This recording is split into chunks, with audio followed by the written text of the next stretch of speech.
Talks అయిన తర్వాత జరిగిన ఎక్సైజ్ ఫైర్లో ఎన్ని ఉంటాయండి?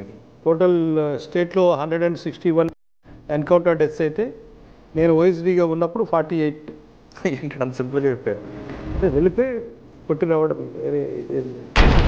చాలా ఎక్సైజ్ చెప్పారు. ఎందుకంటే నేను ఓఎస్డీగా ఉన్నప్పుడు if you remember one attack took place in Chilakaluripet police station. అంటే as a police officer I felt నిజంగా చాలా అంటే బ్లడ్ బాయిల్ అవుతుంది అంటారు చూసారా, అట్లా బ్లడ్ బాయిల్ అయ్యింది.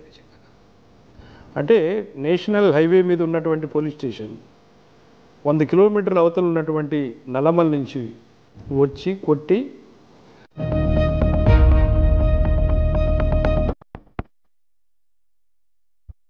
నేను అనుకున్నా నాకు కానీ అవకాశం వస్తే కూడా దాన్ని ఇచ్చేవాడు కూడా నేరస్తాడు కదా, అయినా వాడు దాన్ని మిగతా డిపార్ట్మెంట్ కరప్షన్ చేయడం వేరు, పోలీస్ డిపార్ట్మెంట్ కరప్షన్ చేయడం వేరు. జాతీయ జెండా మీద పోలీస్ జెండా మీద 2 జెండాల మీద చేస్తాడు. చేసిన తరువాత ఆ ధర్మాన్ని పూర్తి స్థాయిలో నువ్వు నెరవేర్చకపోతే నీ ఉద్యోగ ధర్మాన్ని నువ్వు సరివేగా నెరవేర్చినట్లు ప్లస్ దేశద్రోహం చేసినట్లుగా ఫీల్ అవుతాను నేనైతే. Welcome to crime diaries. ఉమ్మడి ఆంధ్రప్రదేశ్లో ఉత్తర తెలంగాణలో నక్సల్స్ మూవ్మెంట్ తీవ్ర స్థాయిలో ఉన్నప్పుడు పనిచేశారు ఆయన. తర్వాత హైదరాబాద్ సిటీలో క్రైమ్ కూడా అంత స్థాయిలో ఉన్నప్పుడు అక్కడ క్రైమ్ డీసీపీగా పనిచేశారు. విజయవాడలో కాల్ మనీ కేసు సంచలనం సృష్టించినప్పుడు ఆ కేసును కూడా ఆయన సారథ్యంలోనే చాలా తీవ్రంగా జరిగింది, చాలామంది అరెస్టులు జరిగాయి. ఇక విజయనగరం జిల్లా సరిహద్దు ప్రాంతం వచ్చేసరికి నక్సల్స్ మూవ్మెంట్ మరొకసారి పెరగడంతో అక్కడ కూడా పనిచేసి దాని అణిచివేతలో తన వంతు పాత్ర చేశారు. ప్రస్తుతం విశాఖ రేంజ్ డిఐజీగా పనిచేస్తున్నారు. పేరు కాళిదాసు రంగారావు గారు, ఐపీఎస్. ఆయన ఈ వారం మన గెస్ట్. కాళిదాసు రంగారావు గారు వరంగల్ జిల్లాలో పనిచేస్తున్నప్పుడు నక్సల్స్ మూవ్మెంట్ ఎంత స్థాయిలో ఉందంటే ఆ స్థాయిలో పనిచేస్తున్న టైంలో ఎక్కువగా అంటే ఆయన ప్లాన్ ఆఫ్ యాక్షన్ 2 రకాలుగా జరుగుతుండేవి. ఒకటి సరెండర్స్ ప్రోత్సహించడం, మరోవైపు ప్యారల్గా ఎక్స్చేంజ్ ఆఫ్ ఫైర్ జరుగుతుండేవి. ఈ రెండింటి మధ్యన ఎలా బ్యాలెన్స్ చేసుకొచ్చారు. తర్వాత కాల్మనీ లాంటి కేసులో రాజకీయ ఒత్తిళ్లు ఉన్న టైంలో కూడా ఆ కేసును పర్యవేక్షణ ఏ విధంగా చేశారు. ప్రస్తుతం విశాఖ రేంజ్ డిఐజీగా పనిచేస్తున్నప్పుడు 3 జిల్లాలకు ఏఓబీ కూడా కనిపిస్తుంటుంది. విశాఖపట్నం, విజయనగరం, శ్రీకాకుళం. ఈ ఏఓబీలో ప్రస్తుతం మూవ్మెంట్ ఏ విధంగా ఉంది. ఆయన కెరీర్ 1997లో స్టార్ట్ అయినప్పుడు నక్సల్స్ మూవ్మెంట్కి, ఇప్పుడు 2021 నక్సల్ మూవ్మెంట్కి ఆ ఉద్యమం ఏ స్థాయిలో ఉంది, అప్పటికి ఇప్పటికీ అణచివేతలో ఆయన ప్లాన్ ఆఫ్ యాక్షన్ ఏ విధంగా ఉంది అనే విషయాన్ని ఆయన తెలుసుకుందాం. రంగారావు గారు నమస్తే అండి. నమస్తే అండి. రంగారావు గారు, కాళిదాసు రంగారావు గారు ఎప్పుడు చిరునవ్వుతూ ఉంటారు కానీ ప్లాన్ ఆఫ్ యాక్షన్ మాత్రం చాలా సీరియస్గా కనిపిస్తుంటుంది. వెనక జరగాల్సింది జరిగిపోతుంటాయి అన్నది మీ వాళ్ళు అంటుంటారు. మిమ్మల్ని క్లోజ్గా అబ్జర్వ్ చేసి నేను కూడా చూశాను. మీరు ఉత్తర తెలంగాణ పనిచేస్తున్నప్పటికీ చాలా మూమెంట్ చాలా పీక్ స్టేజ్లో ఉంది. అంటే అప్పుడులో దాని యాక్షన్ సీనియర్ ఆఫీసర్ సహకారంతో దాన్ని ఏ విధంగా షార్ట్అవుట్ చేసుకొచ్చారు. ఒక దశలో ఉమ్మడి ఆంధ్రప్రదేశ్లో నక్సల్స్ మూమెంటు వాష్అవుట్ అయిందని చెప్పడానికి ఆ పాత్రలో మీరు కూడా ఒక రోల్ ఉంది. నెక్స్ట్ ఇప్పుడు వచ్చేసరికి 2021 వైజాగ్ రేంజ్ డీజీగా ఏఓబీలో లేదు అని చెప్పలేము కానీ మూమెంట్ అయితే కనిపిస్తుంది. ఈ మూమెంట్ అణచివేతలో, ఈ మూమెంట్ని కంట్రోల్ చేయడంలో మీ ఐడియాస్ ఏ విధంగా ఉన్నాయి. అదేవిధంగా కాల్మనీ లాంటి కేసులు వచ్చినప్పుడు పొలిటికల్ ప్రెజర్ ఉన్నప్పుడు ఏ విధంగా దాన్ని కంట్రోల్ చేశారు. నెక్స్ట్ జనరేషన్ ఆఫీసర్లు ఎవరైనా సరే అటువంటి మీరు ఫేస్ చేసిన ట్రబుల్స్ వచ్చినప్పుడు ఏ విధంగా హ్యాండిల్ చేయాలి. అంటే అన్నిటికీ ఒకటే మంత్రం పనిచేయదు కాబట్టి దాన్ని ఏ విధంగా ఐడియాలజీ చేసుకొని రావాలి, ప్రజలతో ఎలా మమైకం అవ్వాలి. ముఖ్యంగా చెప్పాలంటే ఈ ప్రశ్నలకు సమాధానం చెప్పే ముందు కాళిదాసు రంగారావు గారి కుటుంబ నేపథ్యం, అసలు కాళిదాసు రంగారావు గారు ఎందుకు పోలీసు యూనిఫామ్ని సెలెక్ట్ చేసుకున్నారు చెప్ప. అంటే నేను గ్రామీణ నేపథ్యం నుంచి వచ్చానండి. మా ఫాదర్ స్కూల్లో పనిచేస్తుండేవారు, మదరు గృహిణి. అది కృష్ణా జిల్లా డోకిపర్రు గ్రామం, గుడ్లవల్లేరు మండలం. సో నేను యాక్చువల్గా ఇంటర్మీడియట్లో ఉన్నప్పుడు డాక్టర్ని కావాలన్నది మా అమ్మ కోరిక. సో కొన్ని అనివార్య కారణాల వల్ల కాలేకపోయాం. లేటుగా హాల్ టికెట్ రావడం, నేను లేటుగా రీచ్ అవ్వటం సెంటర్కి, దానివల్ల కాలేకపోయాం. So when I'm coming back from that examination centre అప్పుడు నిర్ణయించుకున్నాం సివిల్ సర్వీసెస్లోకి రావాలి, ఏదైనా ఐఏఎస్ ఆర్ ఐపీఎస్ రావాలనేటువంటి ఉద్దేశంతోనే అప్పుడే నిర్ణయించుకున్నాను. సో నా చదువు కానీ నా కృషి కానీ ఆ దిశగానే కొనసాగింది అప్పటి నుంచి కూడా. సో నేను విద్యాభ్యాసం మొత్తం డోకిబారు స్కూల్లోనే హై స్కూల్లో చదువుకున్నాను. హై స్కూల్ వరకు అక్కడే ఉన్నాను.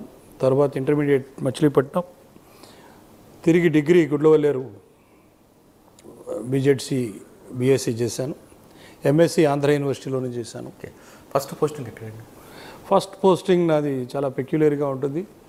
మొట్టమొదట నేను 96లో సెప్టెంబర్ పెద్దాపురంలో కెరీర్ స్టార్ట్ చేయడం జరిగింది. ట్రైనింగ్ అయిపోయిన తర్వాత ట్రైనింగ్ నాది ప్రకాశం జిల్లా ట్రైనింగ్. మా బ్యాచ్ మొత్తంలో ఫస్ట్ నక్సల్స్ అఫెన్స్ ఫేస్ చేసింది కూడా నేనే. నేను సర్కిల్ ఛార్జ్ చేస్తున్నప్పుడు ఒంగోలు ఎంపీ మాగుంట సుబ్బరామరెడ్డి గారి మర్డర్ అయింది అప్పుడు. అవునా? So I'm the first responder. వెంటనే అక్కడ ఉన్నటువంటి వ్యక్తి మంత్రి శ్రీనివాస్ అని కొత్తన ఉండేవారు. ఆయన వెంటనే నాకు కాల్ చేసి చెప్పడం జరిగింది. నేను వెంటనే పక్కనే కంట్రోల్ రూమ్ 1 టౌన్లో ఉన్నప్పుడు కంట్రోల్ రూమ్ పక్కనే ఉంటే వెంటనే అన్ని పోలీస్ స్టేషన్ అలర్ట్ చేయడం. అదే రోజు 2 నక్సలైట్స్ని పట్టుకోవడం కూడా జరిగింది. అచ్చా, మీరు సీన్ ఆఫ్ అఫెన్స్కి వెళ్ళేసరికి అక్కడ ఎలాగుందండి? ఆ రోజు సీన్ ఆఫ్ అఫెన్స్కి వెళ్ళడం కన్నా ముందు పట్టుకోవడం మీద దృష్టి పెట్టాం. సీన్ ఆఫ్ అఫెన్స్కి వెళ్ళడానికి నేను వెంటనే అక్కడికి సీన్ ఆఫ్ అఫెన్స్కి వెళ్ళలే. ఎందుకంటే ఆ టైంకి బాడీని ఏం చేశారంటే హాస్పిటల్కి తీసుకొచ్చారు. అంటే మీరు మన దగ్గర గణేష్ అనే వ్యక్తి దొరుకుతాడు. గణేష్, అవును, పతంగి గణేష్, విస్తర్ల ప్రకాష్, మీరేనా అప్పుడు? విస్తర్ల ప్రకాష్, పతంగి గణేష్. అంటే వాళ్ళు ఒక అంబాసిడర్ కార్లో వెళ్ళిపోవడం, మధ్యలో ఎక్స్చేంజ్ ఆఫ్ ఫైర్ అవుతుంది. ఆ ఎపిసోడ్ అంతా మీరున్నారా? ఓ, అది. సో దాని తర్వాత కెరీర్ స్టార్ట్ అవ్వడం పెద్దాపురం స్టార్ట్ అయింది. పెద్దాపురం అనగానే ఒక బ్యాడ్ ఉంటుందండి. అటువంటి పోలీస్ స్టేషన్లో మీరు ఎలా పనిచేశారు? అంటే నేను అక్కడ ఎక్కువ రోజులు లేను. యాక్చువల్గా దేర్ ఫర్ ఓన్లీ 11 days. అక్కడికి వెళ్ళిన తర్వాత గెస్ట్ హౌస్లో దిగాం. అక్కడ ఉన్నటువంటి డిఎస్పీ గారు అప్పుడు ఆయన he's trying for retention. So ఆయన ఆఫీస్ కూడా ఇవ్వడానికి ఇష్టపడలేదు. సో మొట్టమొదటి పోస్టింగ్లో ఆఫీస్కి వెళ్లకుండా ఉద్యోగం చేసింది నేను ఒక్కడేనేమో బహుశా. సో పోలీస్ స్టేషన్ విజిట్స్ అవి చేసుకుంటూ వచ్చాం. 11వ రోజు he got retention. So I was transferred to Rajahmundry. ఎందుకు? ఆయన రిటెన్షన్ తెచ్చుకున్నారు, రాజకీయ కారణాలతో వాళ్ళు తెచ్చుకున్నారు. ఓకే. సో అప్పుడు దగ్గర పనిచేస్తున్నటువంటి ఇన్స్పెక్టర్స్ వీరు ప్రెజర్ వచ్చింది. ప్రెజర్ అంటే రాజకీయ నాయకుల్ని కలవమని చెప్పి అన్నారు. కలవమంటే నేను దానికి వ్యతిరేకం, నేను వెళ్ళి కలవడం ఇష్టం లేదని చెప్పాను. సార్, చాలామంది ఆఫీసర్లు పోయి రాజకీయ నాయకులు సెల్యూట్ కొడతారు కదా, మీరెందుకు వ్యతిరేకించారు? నాకు అది మొదటి నుంచి ఇష్టం లేదు. మొదటి నుంచి ఉద్యోగంలాగానే చేయాలి. రాజకీయంగా నీకేమన్నా ఇంట్రెస్ట్ ఏమైనా ఉంటే రాజకీయాలు చేయాలి, అంతేగాని ఉద్యోగాన్ని రాజకీయంలాగాను రాజకీయాన్ని ఉద్యోగంలాగాను చేయకూడదు. ఓకే, తర్వాత నెక్స్ట్ అండి? ఆ తర్వాత రాజమండ్రిలో ఆల్మోస్ట్ ఒక 1 year వరకు పనిచేశాను. 1 year పనిచేసిన తర్వాత ఒక చిన్న ఇష్యూలో గొడవ పెద్దదైంది. ఒక వ్యక్తి ఒక పర్మిషన్ అడిగాడు మీటింగ్ పెట్టుకోవడానికి. అప్పట్లో ఇప్పుడు ఈ ఎల్పీ గ్రూప్లో ఉన్నటువంటి గోరంట్ల బుచ్చి చౌదరి గారు, తర్వాత ఈయన చనిపోయారు ఎమ్మెల్యేగా ఉండి, కడియం ఎమ్మెల్యేగా ఉండి. అవునా? ఓకే. జక్కంపూడి రామ్మోహన్. వీళ్ళు మీటింగ్ పెట్టుకోవడానికి పర్మిషన్ అడిగారు. పర్మిషన్ ఇచ్చాము ఒక చోట. అక్కడికి వచ్చి వేరే కాన్స్టిట్యుయెన్సీ ఇన్ఛార్జ్ ఎవరో ఒకటి గన్ని కృష్ణ అన్న అతను గొడవ చేస్తే గట్టిగా లాఠీ చార్జ్ చేయడం జరిగింది. దానిలో కొద్దిగా అసంతృప్తికి లోనయ్యారు అక్కడ ఉన్నటువంటి రాజకీయ నాయకులు. ఆ తరువాత ములుగు ట్రాన్స్ఫర్ అయ్యింది. సార్, రాజమండ్రిలో రౌడీజం అనేది మీ పనిచేస్తున్న టైంలో విపరీతంగా ఉండేదండి. కోటకొమ్మ సెంటర్ అవ్వచ్చు, నల్లమంద సందు, శ్యామ్లా టాకీస్. అంటే ఎక్కడైనా అంటే నా పెర్సెప్షన్లో, ఎందుకంటే ఒంగోలు ట్రైనింగ్లో ఉన్నప్పుడు కూడా ఈ రౌడీయిజంని వీటిని చూశాను. నేను I use to deal with them directly. ఇక్కడ కూడా ఎందుకంటే రౌడీయిజం అన్నది ఎప్పుడైనా సరే సొసైటీలో ఉన్నటువంటి అమాయకుల్ని కానీ సామాన్య ప్రజల్ని కానీ బుల్డోజ్ చేయటం. అంటే వాడు ఉన్నటువంటి మజిల్ పవర్ కానివ్వండి, లేకుంటే వాడికి ఉన్నటువంటి పొలిటికల్ పవర్ కానివ్వండి, వీకర్ సెక్షన్స్ మీద ఉపయోగిస్తాడు, వీక్ మైండ్స్ మీద ఉపయోగిస్తాడు. సో అలాంటి వాడిని మనం ఎలవ్ చేయడం అంటే మనం పోలీసింగ్ సరిగ్గా చేయటం లేదని అర్థం. కాబట్టి నేను ట్రైనింగ్లో ఉన్నప్పుడు కూడా I never allowed rowdyism to grow. అసలు ఎవరు అంటే బయటికి రావడానికి భయపడే విధంగా చేసేవాడిని. రాజమండ్రిలో ఏం చేశారని నన్ను అడగొద్దు. రాజమండ్రిలో మీకు బాగా గుర్తుండిపోయిన రౌడీ మీద అంటే జనరల్గా ఇమేజ్ కోర్స్ ఇప్పుడు ట్రైనింగ్లో ఉన్నప్పుడు వీడు ఏం చేశాడు అన్నది తెలుసుకుంటారు. కాబట్టి పలానా వాడు వస్తున్నాడు అనగానే జనరల్గా వీడితో ముందు ఇమేజ్ వస్తుంది, ఆ ఇమేజ్ క్యారీ అవుతుంది. సో సహజంగా ఆటోమేటిక్గా ఉన్నప్పుడు సైలెంట్గా ఉండాలి అని సర్దుకుంటారు. అదే టైం మంది కాదని అనుకుంటా, కొన్ని రోజులు సైలెంట్గా ఉందాం ఓకే అనుకుంటారు. అలాంటిది నేనున్నప్పుడు ఎక్కడ కూడా రౌడీయిజం కానీ ఇక్కడ. రాజమండ్రి తర్వాత ములుగు అసలు తీవ్ర స్థాయిలో ఉంది కదా. అవును, మేము వెళ్ళేటప్పటికి చాలా అప్పటికి బ్లాస్టింగ్స్ చాలా వరకు డెత్స్ ఇవన్నీ అయిపోయినాయి. జకారం బ్లాస్టింగ్ అయింది అప్పటికి మెయిన్ రోడ్ మీద. అవునండి, ఇక్కడ ములుగు సిఐ మీద కూడా అప్పుడు ములుగు సిఐ మీద అటెంప్ట్ అయింది, పసరా సిఐ మీద అటెంప్ట్ అయింది, పసరా పోలీస్ స్టేషన్ మీద అటాక్ అయింది. సో చాలా తీవ్ర స్థాయిలో ఉన్నటువంటి పరిస్థితుల్లో పనిచేసేటువంటి అవకాశం మాకు వచ్చింది. సార్ ఇక్కడ మీరు పనిచేసిన ఏరియా ఇంతకుముందు రాజమండ్రి అవ్వచ్చు, పెద్దాపురం, ఇవన్నీ కూడా ప్లేన్ ఏరియా, ఇవన్నీ అర్బన్ పోలీసింగ్, బేసిక్గా అర్బన్ పోలీసింగ్. కానీ అక్కడ మీకు డిఫరెంట్ అట్మాస్ఫియర్ కనిపిస్తుంటుంది. అవును, అక్కడ ఫస్ట్ టైం మీరు ఎవరెవరితో కోఆర్డినేషన్ చేసుకొని ఆ సిచ్యువేషన్ హ్యాండిల్ చేసేవారు. ఇక్కడేమో టోటల్గా అర్బన్ పోలీసింగ్ అండి. డైలీ పబ్లిక్ యాక్సెసిబుల్ ఉండి వాళ్ళ యొక్క సమస్యలు ప్రతిరోజు వింటూ వాళ్ళకి సర్వీస్ చేస్తూ ఉంటే ఇక్కడ సరిపోతుంది. బట్ అక్కడికి వెళ్ళేటప్పటికి ఇక్కడ ఉన్నటువంటి ఈ ఇమేజ్ కానీ లేదా పబ్లిక్తో కమ్యూనికేట్ చేయటం కానీ అక్కడ ఉండదు.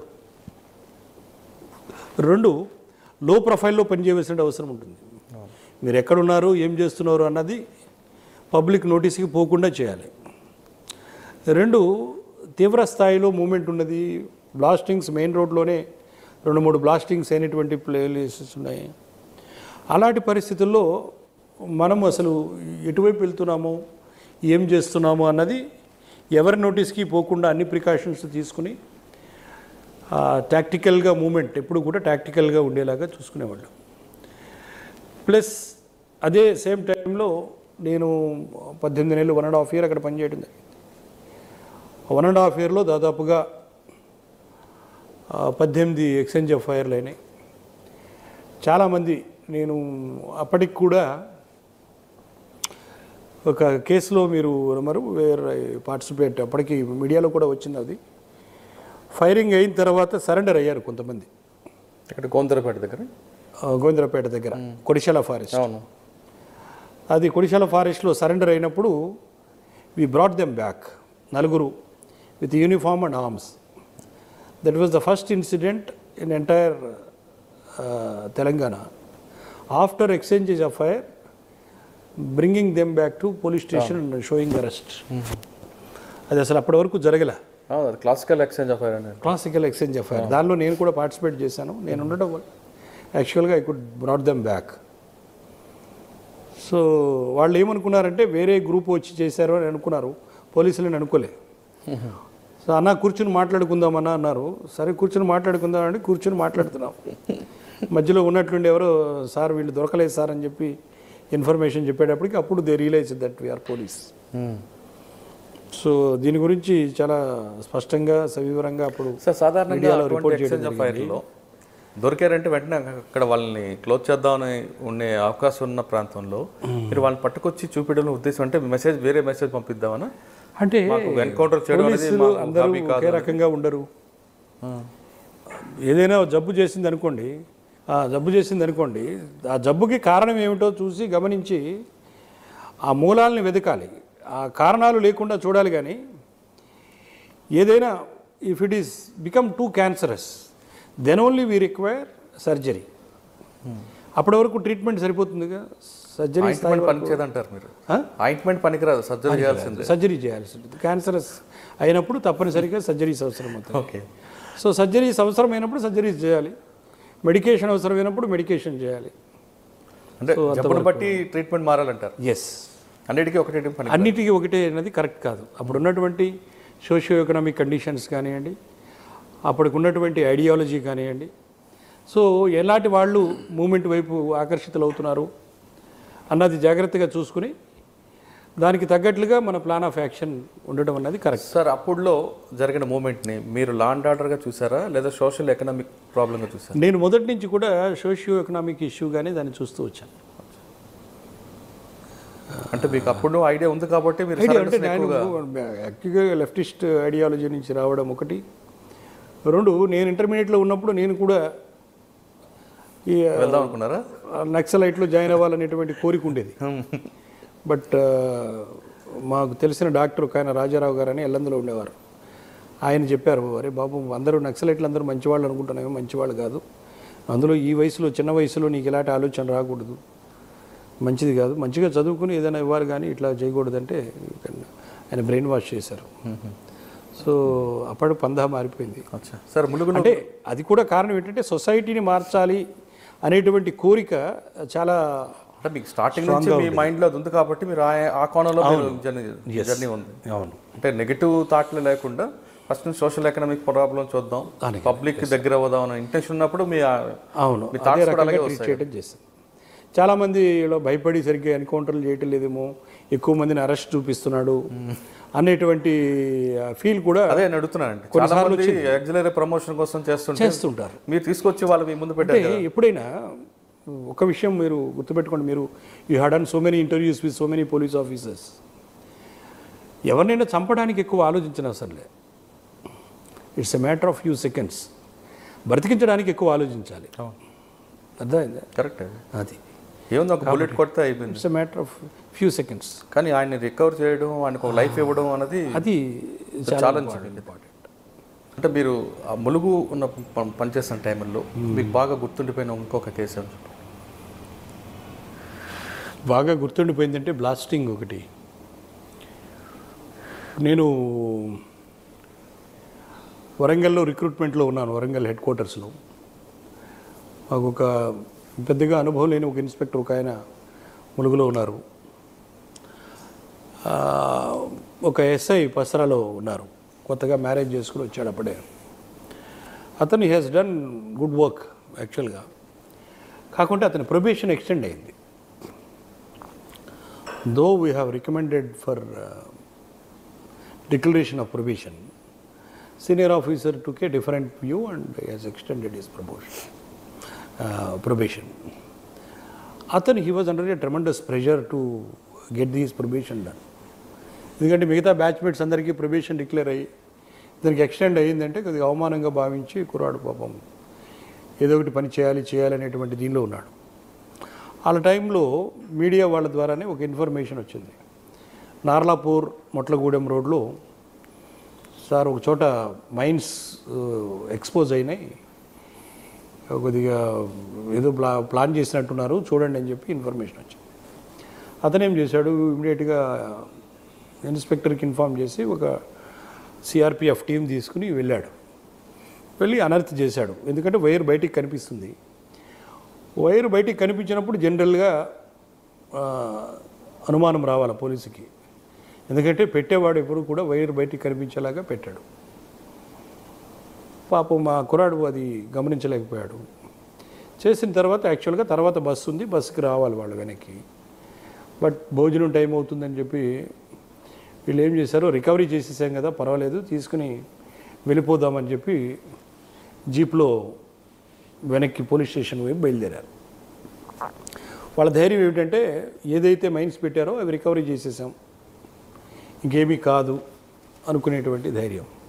బట్ అన్ఫార్చునేట్లీ మొట్లగూడెం దగ్గర అంబుష్ పార్టీ ఉండి ఈ వెహికల్ని బ్లాస్ట్ చేయడం జరిగింది.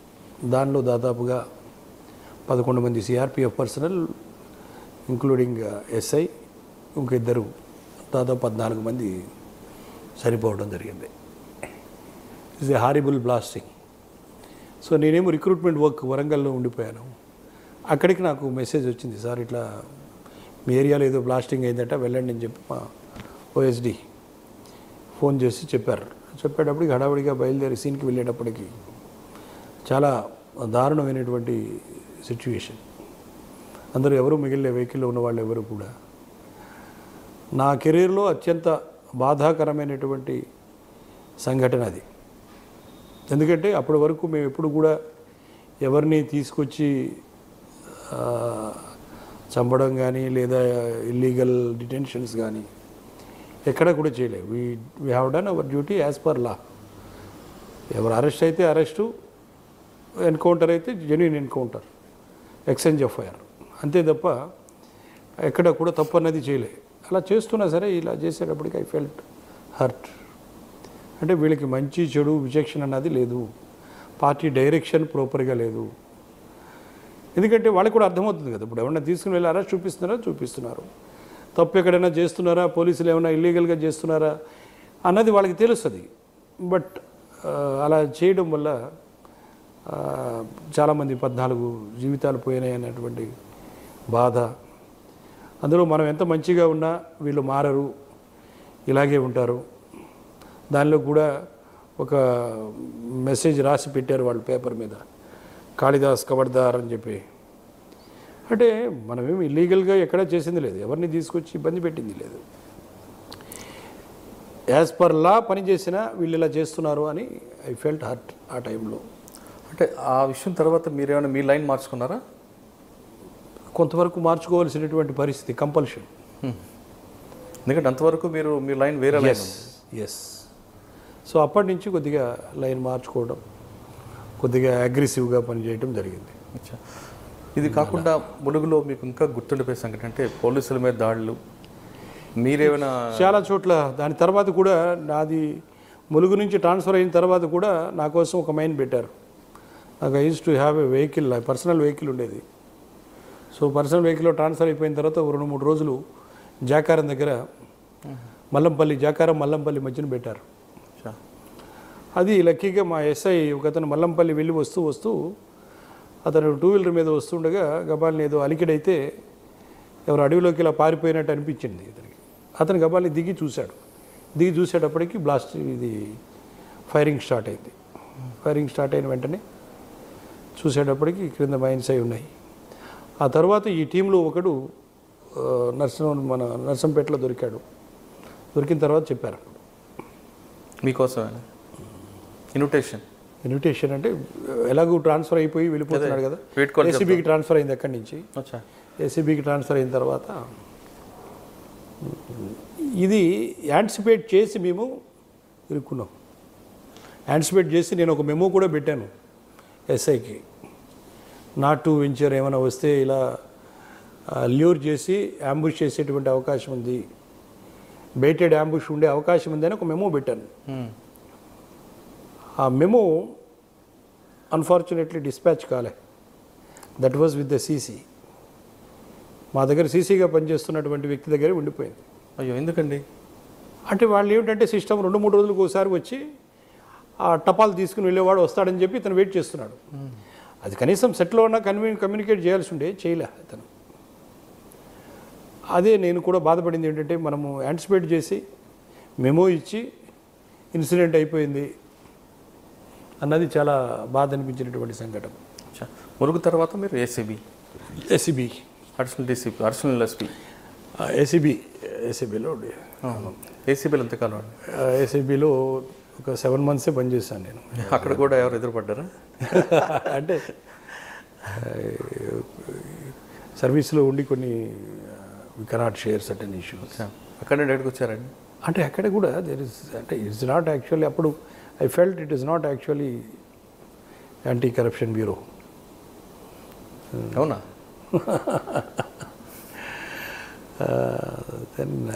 ఆ టైంలో ఏకే ఖాన్ గారు, ఏకే మహంతి గారు, ప్రసాదరావు గారు వాజ్ డైరెక్టర్, రాములు గారు అవర్ డీజీ. ఏసీబీ తర్వాత ఎక్కడికి వచ్చారండి? ఏసీబీ తర్వాత కొన్ని రోజులు ఐ వాజ్ ఇన్ ఇంటెలిజెన్స్. అక్కడ కరీంనగర్లో ఉండేవాడిని. అప్పుడు ఆ టైంలోనే ఈ టీఆర్ఎస్ పార్టీ పెట్టడం, తర్వాత ఆ ఎమ్మెల్యే సిరిపూర్ కాగజ్ నగర్ ఎమ్మెల్యే మీద రిపోర్ట్ కూడా అప్పుడు నేను ఉన్నప్పుడు ఆదిలాబాదు, కరీంనగర్లో చేశాను నేను ఇంటెలిజెన్స్లో. ఆ సిరిపూర్ కాగజ్ నగర్ ఎమ్మెల్యే దాని మీద కూడా రిపోర్ట్ పెట్టాను. సో ఇతనికి థ్రెట్ ఉంది అని చెప్పి. కానీ చనిపోయాడు కదండి? అదే విషయం, థ్రెట్ ఉన్నది రిపోర్ట్ పెట్టాం. రిపోర్ట్ పెట్టిన తర్వాత సెక్యూరిటీ ఎన్హాన్స్ చేశారు, అయినప్పటికీ ఇన్సిడెంట్ అయింది. బాధ అనిపించుంటుంది. బాధే మరి న్యాచురల్లీ పెట్టిన తర్వాత సెక్యూరిటీ ఎన్హాన్స్ ఎక్కడ ఫెయిల్యూర్ ఎక్కడ అనిపిస్తుందండి? ఫెయిల్యూర్ అంటే నెగ్లిజెన్స్, స్టాఫ్ నెగ్లిజెన్స్. ఇప్పుడు వాళ్ళు ఏ రకంగానైనా వచ్చే అవకాశం ఉందన్నది తెలియాలి. ఈ పిఎస్ఓస్ కొద్ది క్యాజువల్గా బయట నుంచి ఉన్నారు, వాళ్ళేమో ఎల్లో డ్రెస్ వేసుకుని వచ్చి పిఎస్ఓస్ని కూడా కవర్ చేశారు. సో ఎమ్మెల్యే గారితో పాటు ఇంకొక 3 కానిస్టేబుల్స్ కూడా పిఎస్ఓస్ కూడా చనిపోయారు దాంట్లో. తర్వాత ఇంటెలిజెన్స్ తర్వాత ఎక్కడికి వచ్చారు? ఇంటెలిజెన్స్ తర్వాత again I back to Jangaon. అక్కడ కూడా అప్పుడు మంచి జనగాంలో కూడా నేను I had another 4 exchanges of fire when I was in Jangaon. 4 months ఉండే నేను అక్కడ ప్రమోషన్కి ముందు. తర్వాత I was promoted as additional SP, was posted as additional SP operations Anantapur. అచ్చా సార్, మీరు జనగామలో పనిచేస్తున్నప్పుడు కత్తుల రవీందర్ అనే వ్యక్తి కోసం చాలా తీవ్రంగా కృషి చేశారని చెప్తుంటారు. అవును, అంటే ఎక్కువ గొడవలు ఎక్కువ చేస్తుండేవాడు అతను. కత్తుల రవీందర్, ఆయన భార్య కత్తుల లక్ష్మి. అవును, చేశారు. నేనున్నప్పుడు దొరికాడు కూడా వాడు. తర్వాత సరెండర్స్ కూడా వెంకన్న అని ఒక అతను surrendered, settled well, contract size చేసుకుంటూ మంచిగా సెటిల్ అయ్యాడు లైఫ్లో. సరెండర్ చూపించేవాడిని ఎక్కువ, అరెస్టులు, సరెండర్, ఎక్స్చేంజెస్ ఆఫ్ ఫైర్. అక్కడ నుండి మీరు అనంతపూర్ అడిషనల్ ఎస్పీ ఆపరేషన్స్. అక్కడ ఎస్పీ ఆపరేషన్స్ అంటే అప్పుడు ఫ్యాక్షన్ కాదు యాక్చువల్గా, there are movement, there are so many ML groups చాలా ఉండేవి అనంతపూర్లో. అప్పటికి ఇంకా తెలంగాణతో పోల్చుకుంటే ఆపరేషన్స్ పెద్ద అవగాహన లేకుండా ఉండేది ఇక్కడ. సో అప్పుడు I use to develop my own special parties training నుంచి నేనే స్టార్ట్ చేసుకున్నాం. వాళ్ళతో పాటు కుర్రాళ్ళతో పాటు నేనే పరిగెత్తడం, వాళ్ళతో పాటు ఎక్సర్సైజ్ చేయడం, క్లాసెస్ చెప్పడం, వాళ్ళకి టాక్టిక్స్ ఏమిటి, ఎలా ఉండాలి అని నేను టీమ్స్ డెవలప్ చేసుకుని వీక్లీ వన్స్ ఆపరేషన్కి వెళ్ళేవాడిని. నేను ఓఎస్డీగా నేను అనుకుంటా చాలామంది ఆఫీసర్సు ఆపరేషన్స్కి వెళ్ళి ఉండరు. నేను weekly once 3 days I use to be in field. కుర్రాళ్ళతో పాటే తినేవాళ్ళం, వాళ్ళతో పాటు తిరిగేవాళ్ళం. కష్ట నష్టాలు. అప్పుడు అనంతపూర్ ఏరియాలో ఉరవకొండ ఆ ప్రాంతం ఎక్కువ మూమెంట్ ఉండేది. ఉరవకొండ ఉండేది, చిత్రావతి ఏరియా కూడా ఉండేది. ఇక్కడ ధర్మవరం, పెనహోబిలం, పుట్టపర్తి కూడా మూమెంట్ ఉండేదేమో కదా. పుట్టపర్తి అదే చిత్రావతి రివర్. పుట్టపర్తి ఏరియాను పెనహోబిలందలం తిరుగుతుండేవి. ఎప్పుడైనా ఫస్ట్ టైం ఫీల్డ్ ఎదురుపడడం అంటే నేనుండగా ఎక్కువ భయపడేవాళ్ళు. ఎందుకంటే ఫీల్డ్లో ఎప్పుడు కూడా టాక్టిక్స్ ఉపయోగిస్తూ అక్కడ ఉన్న స్పెషల్ పార్టీలు ఎప్పుడు తిరగలే. అలాగే ఫ్రంటల్ ఆర్గనైజేషన్ మీద కూడా ఎవరు దృష్టి పెట్టలేదు. సరే, active frontal organisations within Anantapur. CMS Chaitanya Mahila Samakhya active ఉండేది. పందుల పెంపకందారుల సంఘం అని చెప్పి సపరేట్గా ఒక ఆర్గనైజేషన్ పెట్టి దానిలో కవర్ చేస్తుండేవాళ్ళు. తర్వాత డిఎస్యు, దళిత్ స్టూడెంట్స్ యూనియన్ అని చెప్పి ఆర్ఎస్యుకి ఫ్రంటల్ ఆర్గనైజేషన్ ఉండేది. యూనివర్సిటీలో ఫస్ట్ జేఎన్టీయూలో కూడా, జేఎన్టీయూలో దానికి ఆఫీస్ ఉండేది. ఆ మొత్తాన్ని అనర్త్ చేసాం. ఫస్ట్ అప్పుడు ఎస్పీ ఎవరు? ఇప్పుడు కొంతకాలం పాటు అంజనా సిన్హా మేడం ఉండే. సో ఆపరేషన్స్ అవి నేనే చూస్తుండేవాడిని టోటల్గా. అనంతపురంలో మీకు గుర్తుండిపోయే కేసు ఏమైనా ఉందంటే? అంటే ఎక్కువ నేనేమిటంటే కాన్సన్ట్రేషన్ చేసింది ఎక్కువ అఫెన్సెస్ చేయకుండా నిరోధించగలిగాం, భయపడేదిగా ప్రివెన్షన్ చేయగలిగాం. దానికి కారణం తర్వాత చెప్తాను నేను. ఓకే, అనంతపూర్ తర్వాత ఎక్కడికి వచ్చారండి? అనంతపూర్ తరువాత యాక్చువల్గా అక్కడి నుంచి నేను ఆప్షన్ ఇచ్చి యాక్చువల్గా రిక్వెస్ట్ చేసి అకాడమీకి వచ్చాను. ఎందుకంటే కొంతకాలం ఫ్యామిలీతో స్పెండ్ చేసినట్టు అప్పటి నుంచి ఫ్యామిలీ హైదరాబాద్, నేను అక్కడ ఉంటాను. సో తరువాత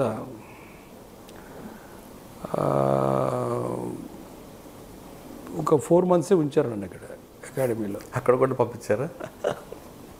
అంటే క్లాసెస్ అవి చెబుతుండేవాడిని. కాకుంటే ఎక్కువ ఫీల్డ్లో అవసరం ఉంది, వీళ్ళు ఏం చేస్తారా. మా బ్యాచ్ వాళ్ళందరూ ఒకే టైంలో మేము 4 ఆఫీసర్స్ అకాడమీలో పనిచేస్తుండేవాళ్ళం. ఎవరెవరండి? నేను, పివిఆర్, మన శివకుమార్, రవీందర్ రెడ్డి, అచ్చా, జిఆర్ రవీందర్ రెడ్డి, అవును. మేమందరం 4 అకాడమీలో ఉన్నాం. నా అవసరం ఉందని చెప్పి తీసుకుని వెళ్ళి గుంటూరు అడ్మిన్కి వేశారు, అడిషనల్ ఎస్పీ అడ్మిన్. అప్పుడు ఎస్పీ ఎవరండి మీకు?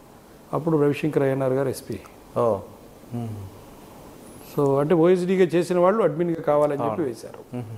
అప్పటికి టీసీఓసీ బాగా నడుస్తుండే గుంటూరు టీసీఓసీ 1 month టీసీఓసీలో there are 29 murders took place in గుంటూరు. 1 month టీసీఓసీ బాగా పీక్ ఉంది మూమెంట్ అక్కడ. గుంటూరు తెలిసి ఉంటుంది మీకు ఆ టైంలో, 2003. అవునవును. దాని తర్వాత చర్చలు టైంలోనే అలిపిరి బ్లాస్ట్ కూడా ఆ టైంలోనే అయింది. బాగా సీరియస్ మూమెంట్ ఉండే. సో దాని తరువాత మళ్ళీ again I was posted as ఎలక్షన్స్కి ముందు మళ్ళీ అనంతపూర్ తీసుకుని వెళ్ళారు. ఎందుకంటే అప్పటికి అఫెన్సెస్ ఎక్కువ అవుతున్నాయి. ఎలక్షన్ ముందు ఎప్పుడు టీసీఓసీ ఉంటుంది. టీసీఓసీ ఉంది అంటే బాగా ప్రిపేర్డ్గా ఉండాలి. అనంతపూర్ టౌన్లో కూడా మర్డర్స్ అయినాయి, ఫ్యాక్షన్ మర్డర్, మావోయిస్ట్ మర్డర్స్ అయినాయి. అవునా? సో అప్పుడు మళ్ళీ నన్ను అడిగారు, ఇంతకుముందు ఉన్నవాడు కంట్రోల్ చేసేవాడట ఎక్కడున్నాడని కనుక్కున్నారు. కనుక్కుంటే ఇక్కడ గుంటూరులో ఉన్నామని చెప్పగానే మళ్ళీ తీసి అక్కడికి వేశారు, అనంతపూర్ వేశారు. వేస్తే అప్పుడు we could able to control ఆ భయం. జనరల్గా 2004 ఎలక్షన్ అప్పుడు మీరు అనంతపూర్ ఉండే. మరి వీళ్ళెవరు ఎదురుపడలేదు మీకు? ఎవరు? సూరి, రవి, పరిటాల రవి గారు, సూరి కానీ సంబంధం ఉండేది? ఏ సంబంధం లేదు. సో ఓన్లీ ఎలక్షన్ వద్ద వస్తారు. ఎలక్షన్ కూడా మావోయిస్ట్ రిలేటెడ్, నాట్ విత్ ఫ్యాక్షన్కి మాకేం సంబంధం లేకుండా. అనంతపూర్ తర్వాత ఎక్కడికి వచ్చారు? కేవలం ఆపరేషన్సే. We never use to look after factionism, మాకు సంబంధం లేదు. అక్కడ we had 2 exchanges of fire ఎలక్షన్స్లో. ఎక్కడండి? రామగిరి ఏరియాలో ఒక నాగరాజ్ అని ఒక అతన్ని చంపేస్తే within 12 hours we could able to. Next day morning కల్లా, ఈరోజు ఈవినింగ్ అఫెన్స్ అయింది, నెక్స్ట్ డే మార్నింగ్ కల్లా ఒక 3 places యాంటిసిపేట్ చేసి పార్టీస్ పెట్టాం. ఓ ప్లేస్లో దొరికారు. దొరకడం in the sense exchange of fire అయింది, 2 చనిపోయారు. అంటే classical exchange of fire? Classical exchange of fire, typical exchange of fire. అంటే మీరున్నారు కాబట్టి క్లాసికల్, జనరల్ కొంతమంది బంపింగ్ అంటారు, but classical exchange of fire అంటే ఆ ఏరియా వైపు ఎగ్జిట్గా వెళ్ళే అవకాశం ఉంది అన్నది మేము యాంటిసిపేట్ చేసి పెట్టాను. అంటే మీరు ఎగ్జిట్ రూట్స్ కవర్ చేసాం. ఎక్కడ అఫెండ్ చేస్తే అటు నాకు టెరైన్ నాలెడ్జ్ ఉంది కాబట్టి నేను ఆ ఏరియాలో ఎక్కువ తిరిగి ఉన్నాం. అవును. అందులో బై ఫుట్ ఎవరు ఏ ఓఎస్డి కూడా అప్పటి వరకు తిరిగి ఉండరు. నేను ఎక్కువ వీక్లీ వన్స్ ఆపరేషన్ అంటే మనం తిరిగిన రూట్లోనే ఎక్కువ తిరుగుతూ ఉండేవాళ్ళం. తిరిగిన ఏరియా, నాట్ సేమ్ రూట్ ఏరియాలో తిరగడం వల్ల నాకు అవగాహన ఉంది కాబట్టి అక్కడ అప్పుడు Telangana Ganganna used to lead Mahabub Nagar అతను. అవును సార్. మీరు వరంగల్లో చేస్తున్నప్పుడు టెరెంట్స్ ఏం లేవు, ప్లెయిన్ ఏరియా. ఇక్కడ టెరెంట్స్ ఉంటాయి. కొంచెం మరి ఫిజికల్గా ఇబ్బంది పడలేదా? ఇక్కడ అనంతపూర్లో అంటే ఎక్కువ లార్జ్ స్ట్రెచ్ ఏముంటుందండి, అక్కడ ఈ ముళ్ళ కంపలు ఎక్కువ, ఫారెస్ట్ బుషీ లాగా ఉంటుంది, చిన్న ఫారెస్ట్లు అవి. సో అక్కడ స్టే చేయటము ఇబ్బందిగా ఉండేది, మూమెంట్ ఇబ్బందిగా ఉండేది. వాటర్ దొరికేది కాదు, వాటర్ అవైలబిలిటీ తక్కువ. అంటే అక్కడ నైట్ టైం కూడా పడుకోవడం కూడా అక్కడ నైట్ ఆ ఫారెస్ట్లో నువ్వు మనం వరంగల్ ఫారెస్ట్లో పడుకోవడము ఇక్కడ పడుకోవడం 2 డిఫరెంట్. అదొకటే కాకుండా మీరు ఎక్స్పోజ్ అవుతారు అనంతపూర్లో ఎక్కువ ఈజీగా ఎక్స్పోజ్ అవుతాం. వాళ్ళు ఎక్కడ గుట్టల మీద ఉన్నారని చాలా క్లియర్గా ఈజీగా కనిపిస్తూ ఉంటాం. సో ఆ రిస్క్ ఉంటుంది, అది వాటిని అంచనాలో తీసుకునే మూమెంట్ ఉండేది. ఎక్కడ కూడా నేను ఉండగా ఎక్కడ కూడా మళ్ళీ బ్లాస్టింగ్ అవ్వడం కానీ అది ఎప్పుడు జరగలే. అనంతపూర్ తర్వాత అండి? అనంతపూర్ తర్వాత మళ్ళీ అక్కడి నుంచి వరంగల్ ఓఎస్డీగా మళ్ళా వరంగల్ ఓఎస్డీగా వచ్చాను.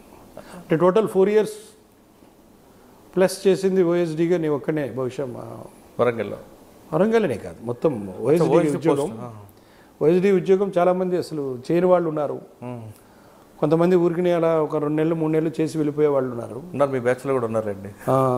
4 సంవత్సరాల పైన ఉద్యోగం ఓఎస్డీ ఉద్యోగం చేస్తారు. ఓఎస్డీ నక్సల్స్ ఆపరేషన్ ఇవ్వగానే సెలవు పెట్టి వెళ్ళిపోయిన వాళ్ళు కూడా ఉన్నారు.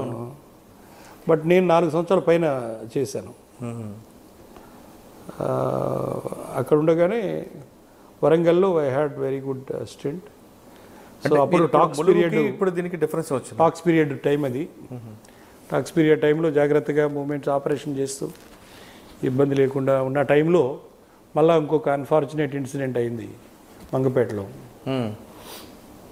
మా సిఐ ఎటున్నా గారం ఒక పార్టీని తీసుకుని ప్రతిఘటన నక్సల్స్ వచ్చారని చెప్పి వెళ్ళాడు. వెళ్తే ఫైరింగ్ అయింది. ఇక్కడ ఫైరింగ్ అయినప్పుడు ఎక్కడండి? మంగంపేటలో. మంగపేట వెళ్ళేటప్పుడు ఫైరింగ్ అయింది ఫ్యాక్టరీకి వెనక వైపు. అచ్చా. ఫైరింగ్ అయితే అక్కడ మా పిఎస్ఓ అతను చనిపోయాడు. అంటే ఈ సిఐ పిఎస్ఓ, తిరుపతి అని సిఐ ఉండేవాడు, అతని పిఎస్ఓ చనిపోయాడు. అంటే అసలే టాక్స్ పీరియడ్, మేము ఎవరిని ఎక్స్చేంజ్ ఆఫ్ ఫైర్ లేవు. ఫస్ట్ ఇన్సిడెంట్ రావడం, మళ్ళీ మీరు తుపాకీ గట్టి పట్టుకోవాల్సి వచ్చింది. మళ్ళీ పట్టుకుని ఆ టాక్స్ పీరియడ్ తర్వాత మళ్ళీ ఫస్ట్ ఎక్స్చేంజ్ ఆఫ్ ఫైర్ మళ్ళీ మాదే. టాక్స్ పీరియడ్ ఫెయిల్ అవ్వడం. కానీ సార్ టాక్స్ పీరియడ్లో ఎవరు కూడా టచ్ మీ నాట్ అన్నట్టు ఉండమని మెసేజ్లు వచ్చాయి కదా, మీరు చూసినా వాళ్ళు చూసినా ఎదురుపడినా కామ్గమ్ము అలా లేదు. అలా ఇప్పుడు ఎవరు చెప్పరు. ఒక వ్యక్తి ఆయుధాలు తీసుకుని తిరుగుతుంటే మనం సైలెంట్గా ఉండమని ఎవరు చెప్పలేదు, చెప్పరు కూడా. It's against law.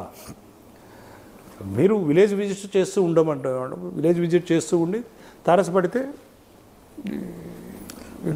టాక్స్ అయిన తర్వాత జరిగిన ఎక్స్చేంజ్ ఫైర్లో ఎన్ని ఉంటాయండి మీవి? చాలా ఉన్నాయి.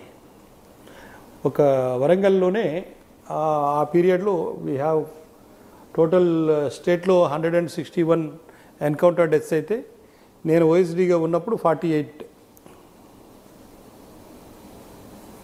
ఏంటంటే అంత సింపుల్గా చెప్పారు. అది అలా అంటే వెళితే కొట్టి రావడం, ఇంక వేరే ఇదేం లేదు. Use to plan. వెళ్తే ఖాళీ చేతులు రావడం లేదా? లేదు. చేసాము అంటే ప్లాన్ చేసామంటే యూస్ టు గెట్ ఇట్. అంటే ఇంక్లూడింగ్ ఏదైనా ఎన్కౌంటర్ కూడా, ఏదైనా ఎన్కౌంటర్ కూడా ఫీల్డ్ ఎన్కౌంటర్. అంటే ఈ 41లో బాగా గుర్తుండిపోయి ఒకటి చెప్పండి. 41లో 48లో బాగా DVK Swamy, DVK Swamy alias Yadanna, NTA ZC member. అచ్చా. ఎలాగండి ఆ ఇన్ఫర్మేషన్ ఎలాగ వచ్చింది? దాని అక్కడ ఎక్స్చేంజ్ ఆఫ్ ఫైర్ ఎలా జరిగింది? ఇన్ఫర్మేషన్ అంటే ఒక చోటుకి చెప్పాలనుకుంటే చెప్పండి. అంటే ఎలా అంటే ఒక చోటికి కొంతమంది వస్తారన్న ఇన్ఫర్మేషన్ ఉంది. ఏ ఏరియా అండి అది? ఆ ఏరియా వెంకటాపూర్ ఏరియా. వెంకటాపూర్ ఉంది కదా, వెంకటాపూర్ అంటే తక్కెళ్ళ వాసుదేవరావు ఆశనా నేటివ్ ప్లేస్, ఆ ఏరియాలో. సో అప్పుడే మేము with concept of master mapping start చేసినాం. మాస్టర్ మ్యాపింగ్లో సో ఒక ఏరియాలో వస్తారు అన్న సమాచారం ఉంది. ఆ సమాచారం పట్టుకుని ఆ ఏరియాలో వాటర్ పాయింట్స్ ఏమున్నాయన్నది చూసాం. వాటర్ పాయింట్స్ ఎక్కడున్నాయి? Mid summer. సో ఆ సీజన్లో వాటర్ పాయింట్స్ అతి తక్కువ ఉంటాయి. సో ఒక చోట, అందులో ఎస్పెషల్లీ ఆ ఏరియాలో ఒక చోట మాత్రమే వాటర్ ఉంది. So we have covered that area. ఆ ఏరియాలో కవర్ చేస్తే సో తారసపడ్డారు. So we had a good UIF 4 members. ఆ తర్వాత యూఐఎఫ్ ఎప్పుడు కూడా యూఐఎఫ్ అయిన తర్వాత ఆ గ్రూపులో ఉన్నవాళ్ళు 2-3 సరెండర్ అవుతారు. ఎందుకంటే బుల్లెట్ని అంత దగ్గర నుండి చూసిన తర్వాత న్యాచురల్గా ప్రాణం మీద కాస్త తీపి పెరుగుతుంది, భయం ఉంటుంది బుల్లెట్ అంటే. దానితో కొంతమంది బయటకు వచ్చేవాళ్ళు. అంటే అందరూ చాలా చోట్ల ప్రతి ఎక్స్చేంజ్ ఆఫ్ ఫైర్ తర్వాత సరెండర్స్ ఉంటాయి. 2-3 సరెండర్స్ అన్నది ఇట్స్ వెరీ కామన్. అట్లా ఓకే, వరంగల్ తర్వాత అంటే ఓఎస్డీ తర్వాత?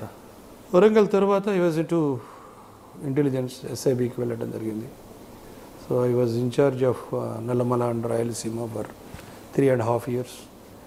సో 2005 నవంబర్ నుంచి 2006-07 వరకు తెలుసు, రికార్డ్ స్పీక్స్. అవును సార్. ఆ నల్లమల్ల ప్రాంతంలో కోనాపూరి సాంబశివుడు, ఆయనతో ఒక పెద్ద హోల్డ్ అక్కడ. ఆయన ఎప్పుడైనా మీకు సరెండర్ అయ్యాడు కదా సాంబశివుడు, తర్వాత సరెండర్ అయ్యాడు సాంబశివుడు. యాక్చువల్గా we tried, we have missed him so narrowly several times. తర్వాత స్టేట్ కమిటీ సెక్రటరీ మాధవ్ యువై, తర్వాత శ్రీధర్, స్టేట్ కమిటీ మొత్తం అసలు నల్లమల నేనుండగా టోటల్ వాష్ అవుట్. నల్లమలలో చాలా ఎక్స్చేంజ్ ఆఫ్. ఎందుకంటే నేను ఓఎస్డీగా ఉన్నప్పుడు, if you remember, there is one attack took place in Chilakaluripet police station. అంటే as a police officer I felt నిజంగా చాలా, అంటే బ్లడ్ బాయిల్ అవుతుంది అంటారు చూసారా, అట్లా బ్లడ్ బాయిల్ అయింది నిజంగా. అంటే నేషనల్ హైవే మీద ఉన్నటువంటి పోలీస్ స్టేషన్ 100 కిలోమీటర్ల అవతల ఉన్నటువంటి నల్లమల నుంచి వచ్చి కొట్టి సేఫ్గా వెళ్ళిపోవడం, అది సంహవ్ నచ్చలే నాకు. దాని తర్వాత రివెంజ్ తీసుకున్నారు కదా మీరు, పంపిడిపాడు దగ్గర ఎన్కౌంటర్ చేసి. అది అసలు నచ్చలే నాకు. As a police officer I don't like it. అంటే దానికి ఎక్స్చేంజ్ ఆఫ్ ఒకటి అయింది కదండి, దానికి రివెంజ్గా పంపిడిపాడులో. ఒకటి కని కాదు, అప్పుడు ఐ హ్యావ్, అందులో లక్ష్మయ్య, నేను అనుకున్నా నాకు కానీ అవకాశం వస్తే మూమెంట్ అన్నది లేకుండా చేయాలన్నది ఒక గట్టి పట్టుదల వచ్చింది. లక్కీగా నా కోసం ఒక పోస్ట్ని దాదాపు నాకు ప్రమోషన్ వచ్చేంత వరకు 3 నెలలు ఆపిపెట్టారు. సో అక్కడికి వెళ్ళిన తర్వాత మళ్ళీ నాకు అదే ఏరియా ఇవ్వడం, నేను అనుకున్న ప్రకారం మొత్తం, అంటే యాజ్ ఓఎస్డీగా 4 సంవత్సరాలు పనిచేశాను కాబట్టి I know the disabilities of the OSDs. అందువల్ల నేను I use to interact with OSDs more, I use to facilitate them. ఇంతవరకు ఏమిటంటే ఎస్సీఏబీ ఆపరేషన్స్ ఎలా ఉండేయంటే they use to work only for their own group. నేను ఎస్ఐబికి వెళ్ళిన తర్వాత ఏంటంటే that I changed that culture. అల్టిమేట్గా రిజల్ట్ ఏమిటి, రిజల్ట్ రావాలి కానీ రివార్డ్ ఎవరు తీసుకుంటారు, ప్రమోషన్స్ ఎవరు తీసుకుంటారు, I never bothered for this. Sir Chilakaluripet is to work. Chilakaluripet issue తర్వాత జరిగిన ఎన్కౌంటర్కి దాని గురించి చెప్పండి సార్. చాలా ఇందులో 4 మహిళా నక్సలైట్లు చనిపోయి ఉంటారు. అట్లా అలా ఒకటని కాదు, చాలా ఉన్నాయి. Including state committee secretary Madhav encounter, Burra Chinnayya alias Madhav, Sridhar encounter, తర్వాత బద్వేల్ ఎన్కౌంటర్, తర్వాత ఇవన్నీ కూడా 9 మంది శేషాచలం ఎన్కౌంటర్. మాధవ్ని ఎక్కడ పికప్ చేసి కొట్టారంటుంటారు. All these are totally field encounters, nothing. నేను ఐ వాజ్ ఇన్ఛార్జ్. కానీ Chilakaluripet police station field UF, not encounter అనకూడదు. Encounter is not a correct word, it's the field exchanges of fire. Okay, Chilakaluripet police మీద దాడి తర్వాత జరిగిన exchange of fire ఈ భాషలో, ఆ సీన్ నూజల మండలం దగ్గర జరిగిన ఎక్స్చేంజ్ ఆఫ్ ఫైర్లో 2 కిలోమీటర్ దాటిన తర్వాత బాడీలు కనిపిస్తుంటాయండి. అవ్వచ్చు, పర్యావరణం న్యాచురల్, అది ఫీల్డ్ ఎక్స్చేంజ్ ఆఫ్ ఫైర్లో న్యాచురల్. సార్ సాధారణంగా ఎక్స్చేంజ్ ఆఫ్ ఫైర్లో మీరు అన్నట్లుగా క్లాసికల్ ఎక్స్చేంజ్ ఆఫ్ ఫైర్లో అంటే ఒకవైపు ఇంజురీస్ ఉంటాయి, ఒకవైపు క్లాజువల్స్ ఉంటాయి. అంటే పోలీసులకు ఎందుకు కాకపోవచ్చు, అట్లానే కాదు. ఇప్పుడు ప్రాణం ఎవరికైనా ఒకటే.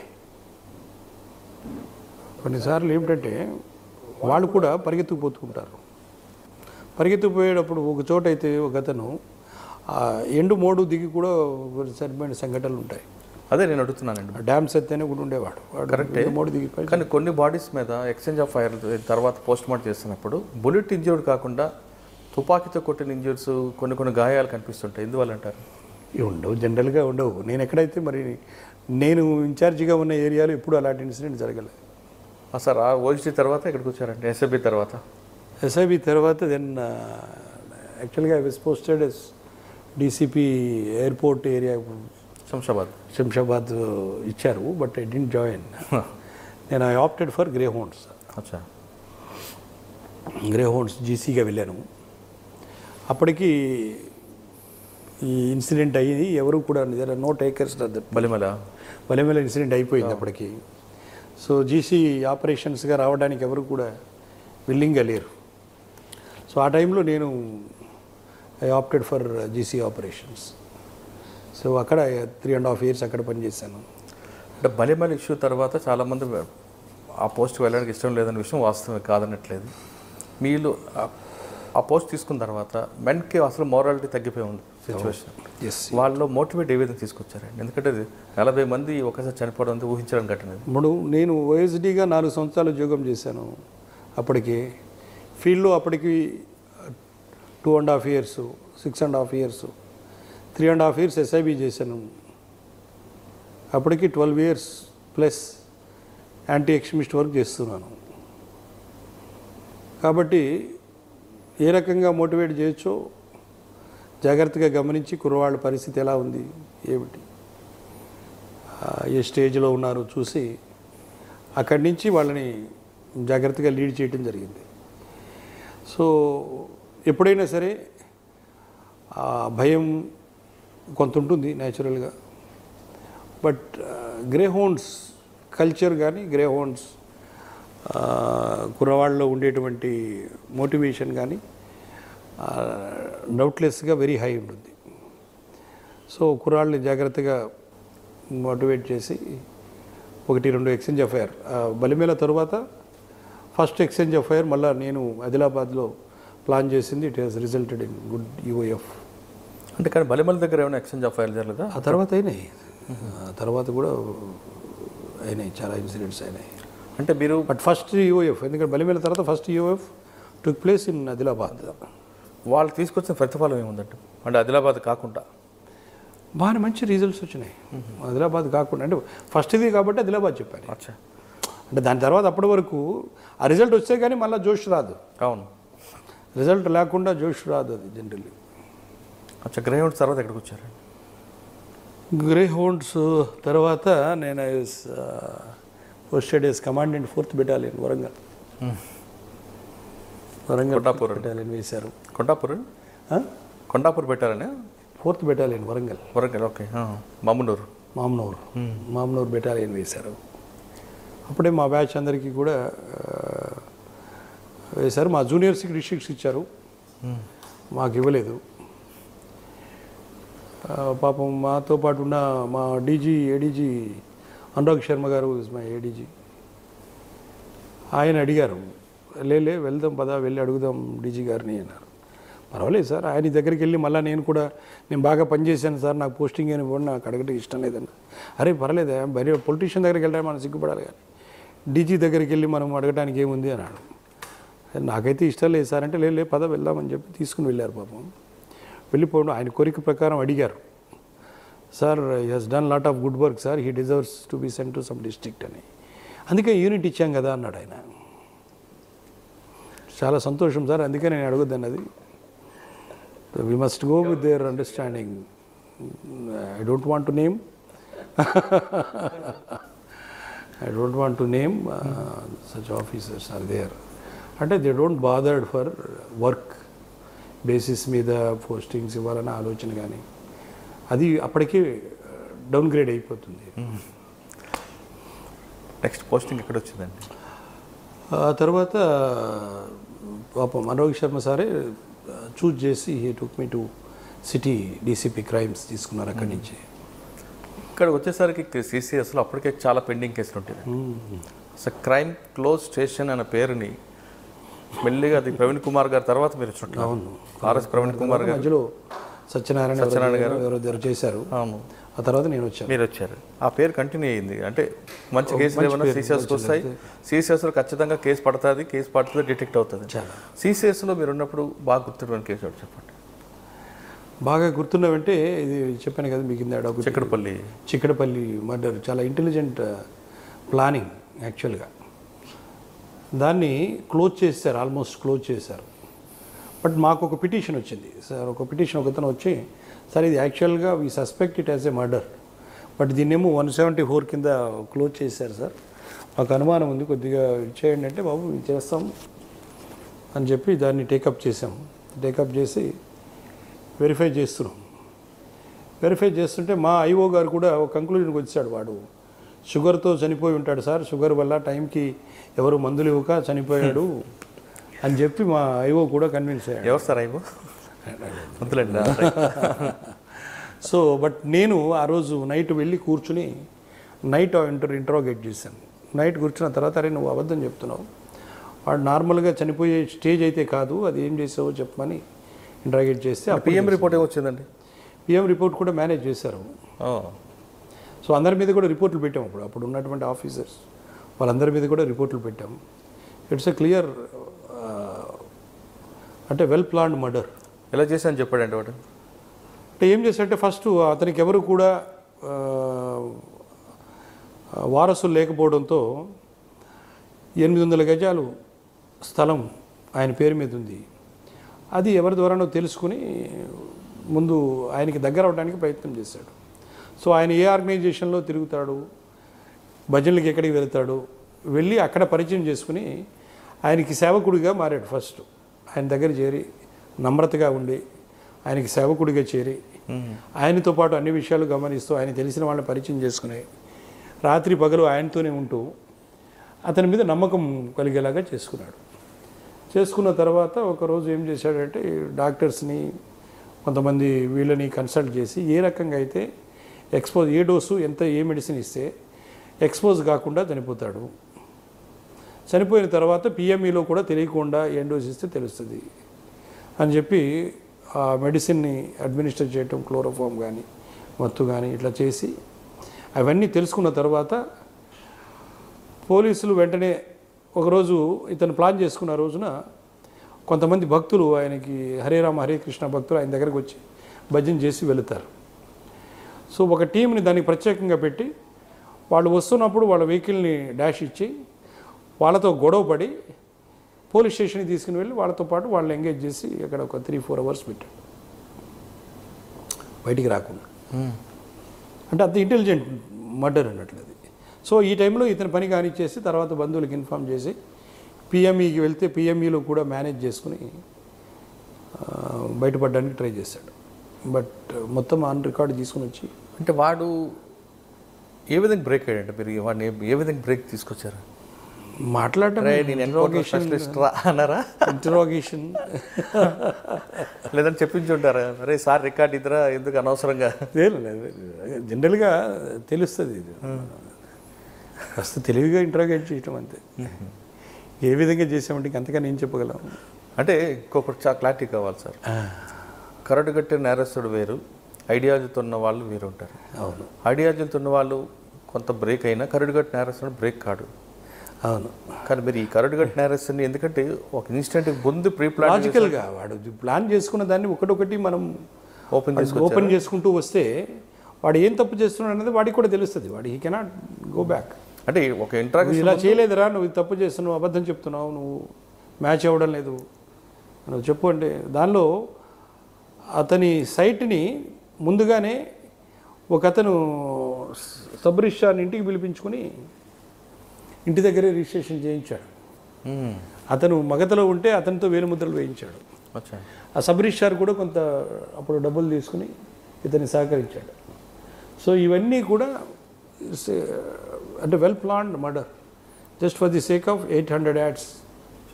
అంటే వాడిని కొట్టకుండా వాడు చేసిన నేరం మీద మీరు ఇన్వెస్టిగేషన్ చేసి ఆ ఎవిడెన్స్ సంపాదించుకొచ్చి ఒక్కొక్కటి ఎత్తుకొని కూర్చున్నారేమో. అరే బాబు అటు వెళ్ళారు ఇక్కడ ఎందుకు వచ్చారు అంటే ఇంకా వాడే ఓపెన్ అయిపోతాడు అట్లా. సరే ఇప్పుడు ఆ కేసులో వాడైతే ఒప్పుకున్నారు, ఓకే. వాడిని సహకరించిన ఆఫీసులు అందరి మీద కూడా కేసులు అయ్యా? రిపోర్ట్ అయితే రాసాం. సో కొంతమంది మేనేజ్ చేసుకుంటారు, కొంతమంది.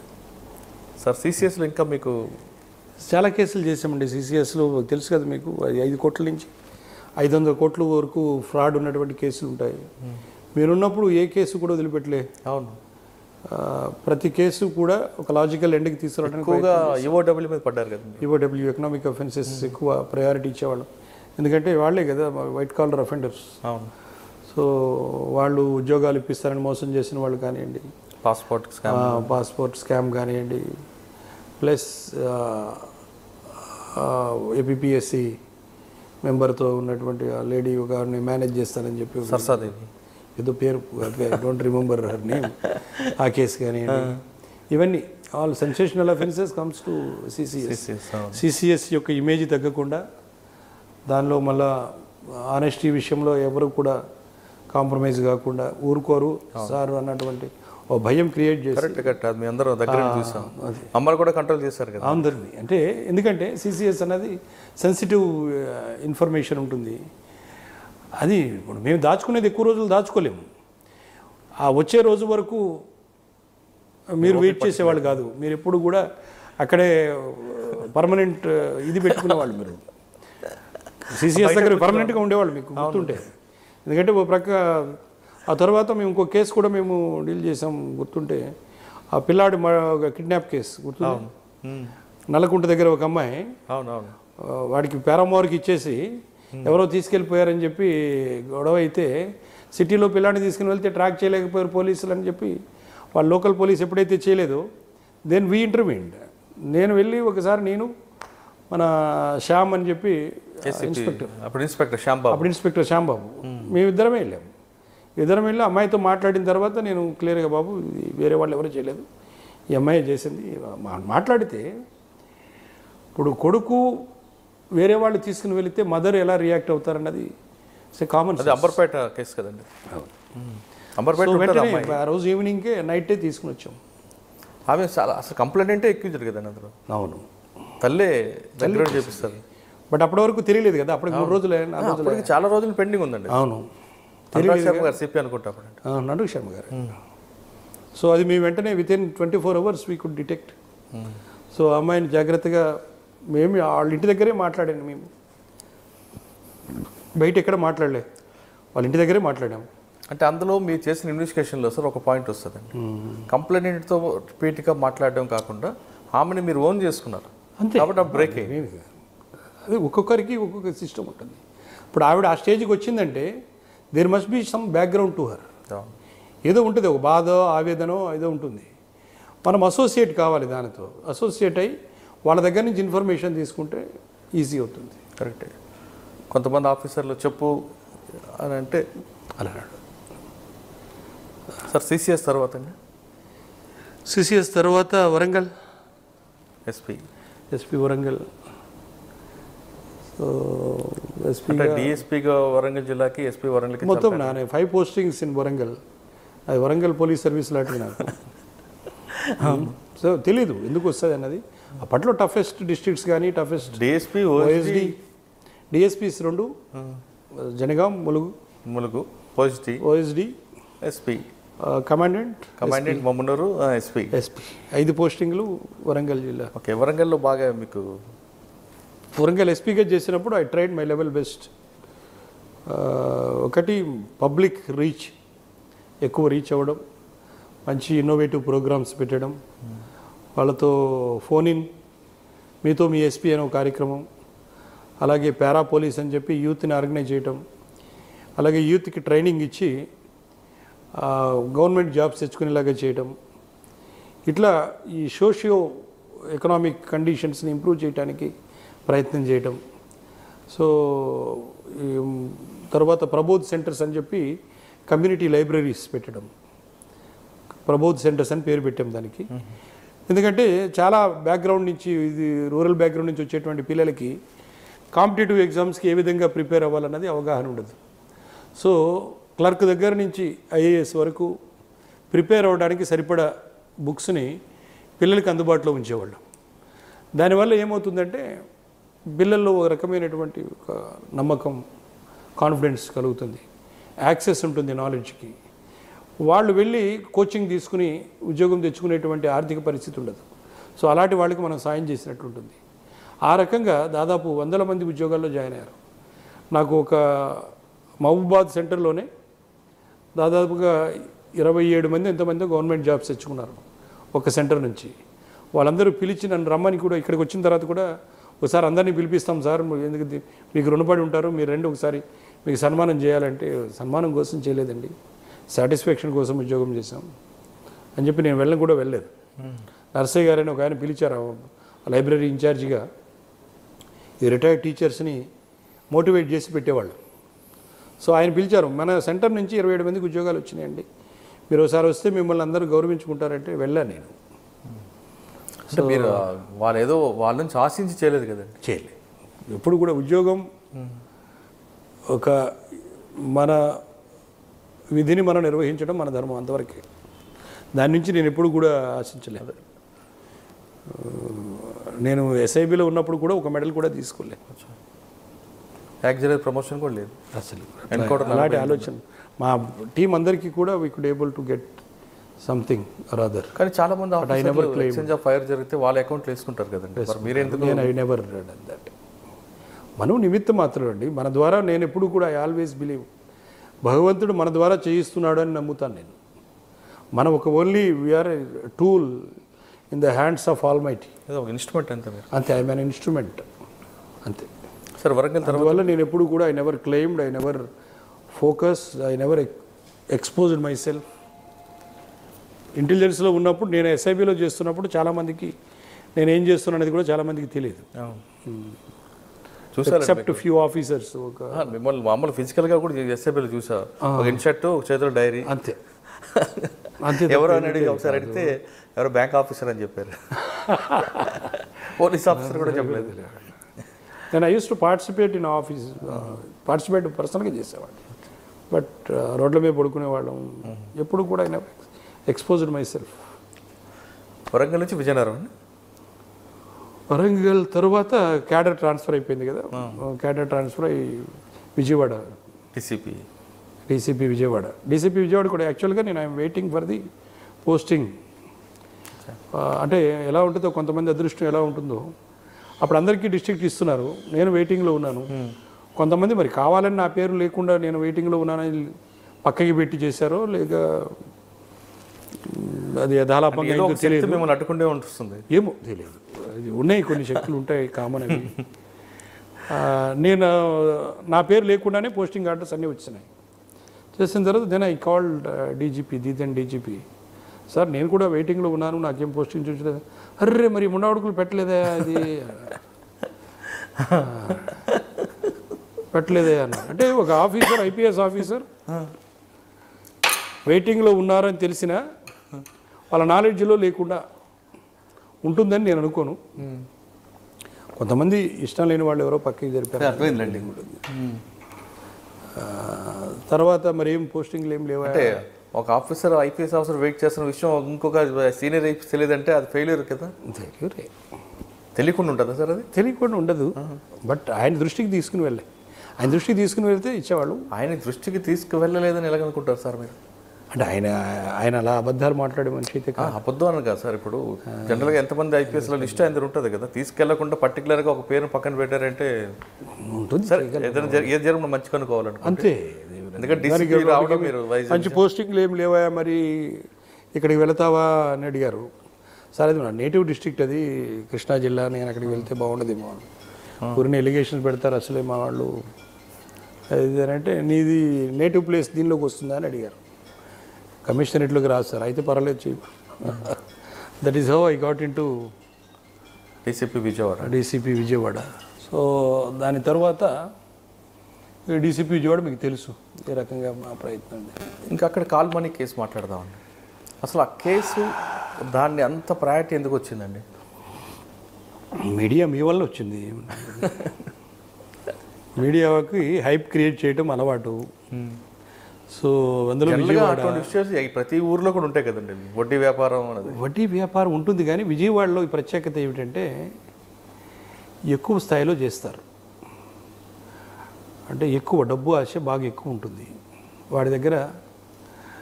అన్అకౌంటెడ్ ఫర్ మనీ చాలా మంది దగ్గర ఉంటుంది విజయవాడలో, నేను గమనించింది. వీళ్ళు ఏదో మార్గంలో అమెరికా నుంచో ఎక్కడి నుంచో తీసుకొచ్చి పెట్టుకుంటారు. తీసుకొచ్చి ఈ అవసరం ఉన్న వాళ్ళ దగ్గర నుంచి ఎక్కువ వడ్డీ లాగుతూ ఉంటారు. అది డైలీ వడ్డీ వాళ్ళు ఉంటారు, వారానికి వడ్డీ లాగే వాళ్ళు ఉంటారు, నెల నెల వడ్డీ తీసుకునే వాళ్ళు ఉంటారు.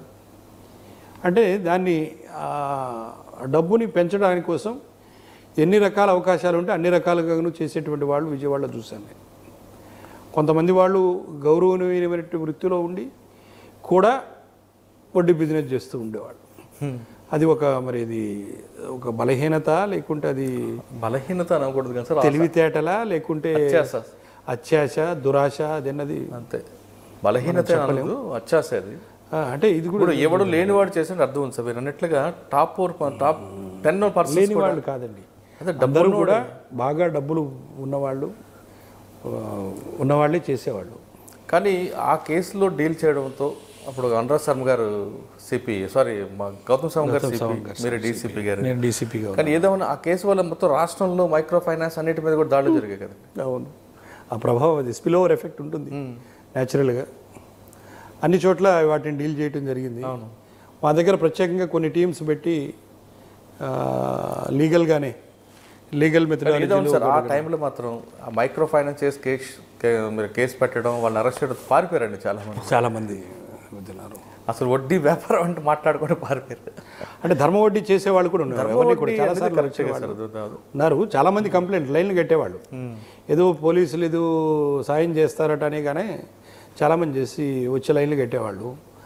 అది ధర్మంగా ఇవ్వవలసినవి కూడా ఇవ్వడానికి ఎగ్గొట్టే వాళ్ళు కూడా కొంత అడ్వాంటేజ్ తీసుకోవడానికి ప్రయత్నం చేశారు, బట్ ఎలా చేయలేదు.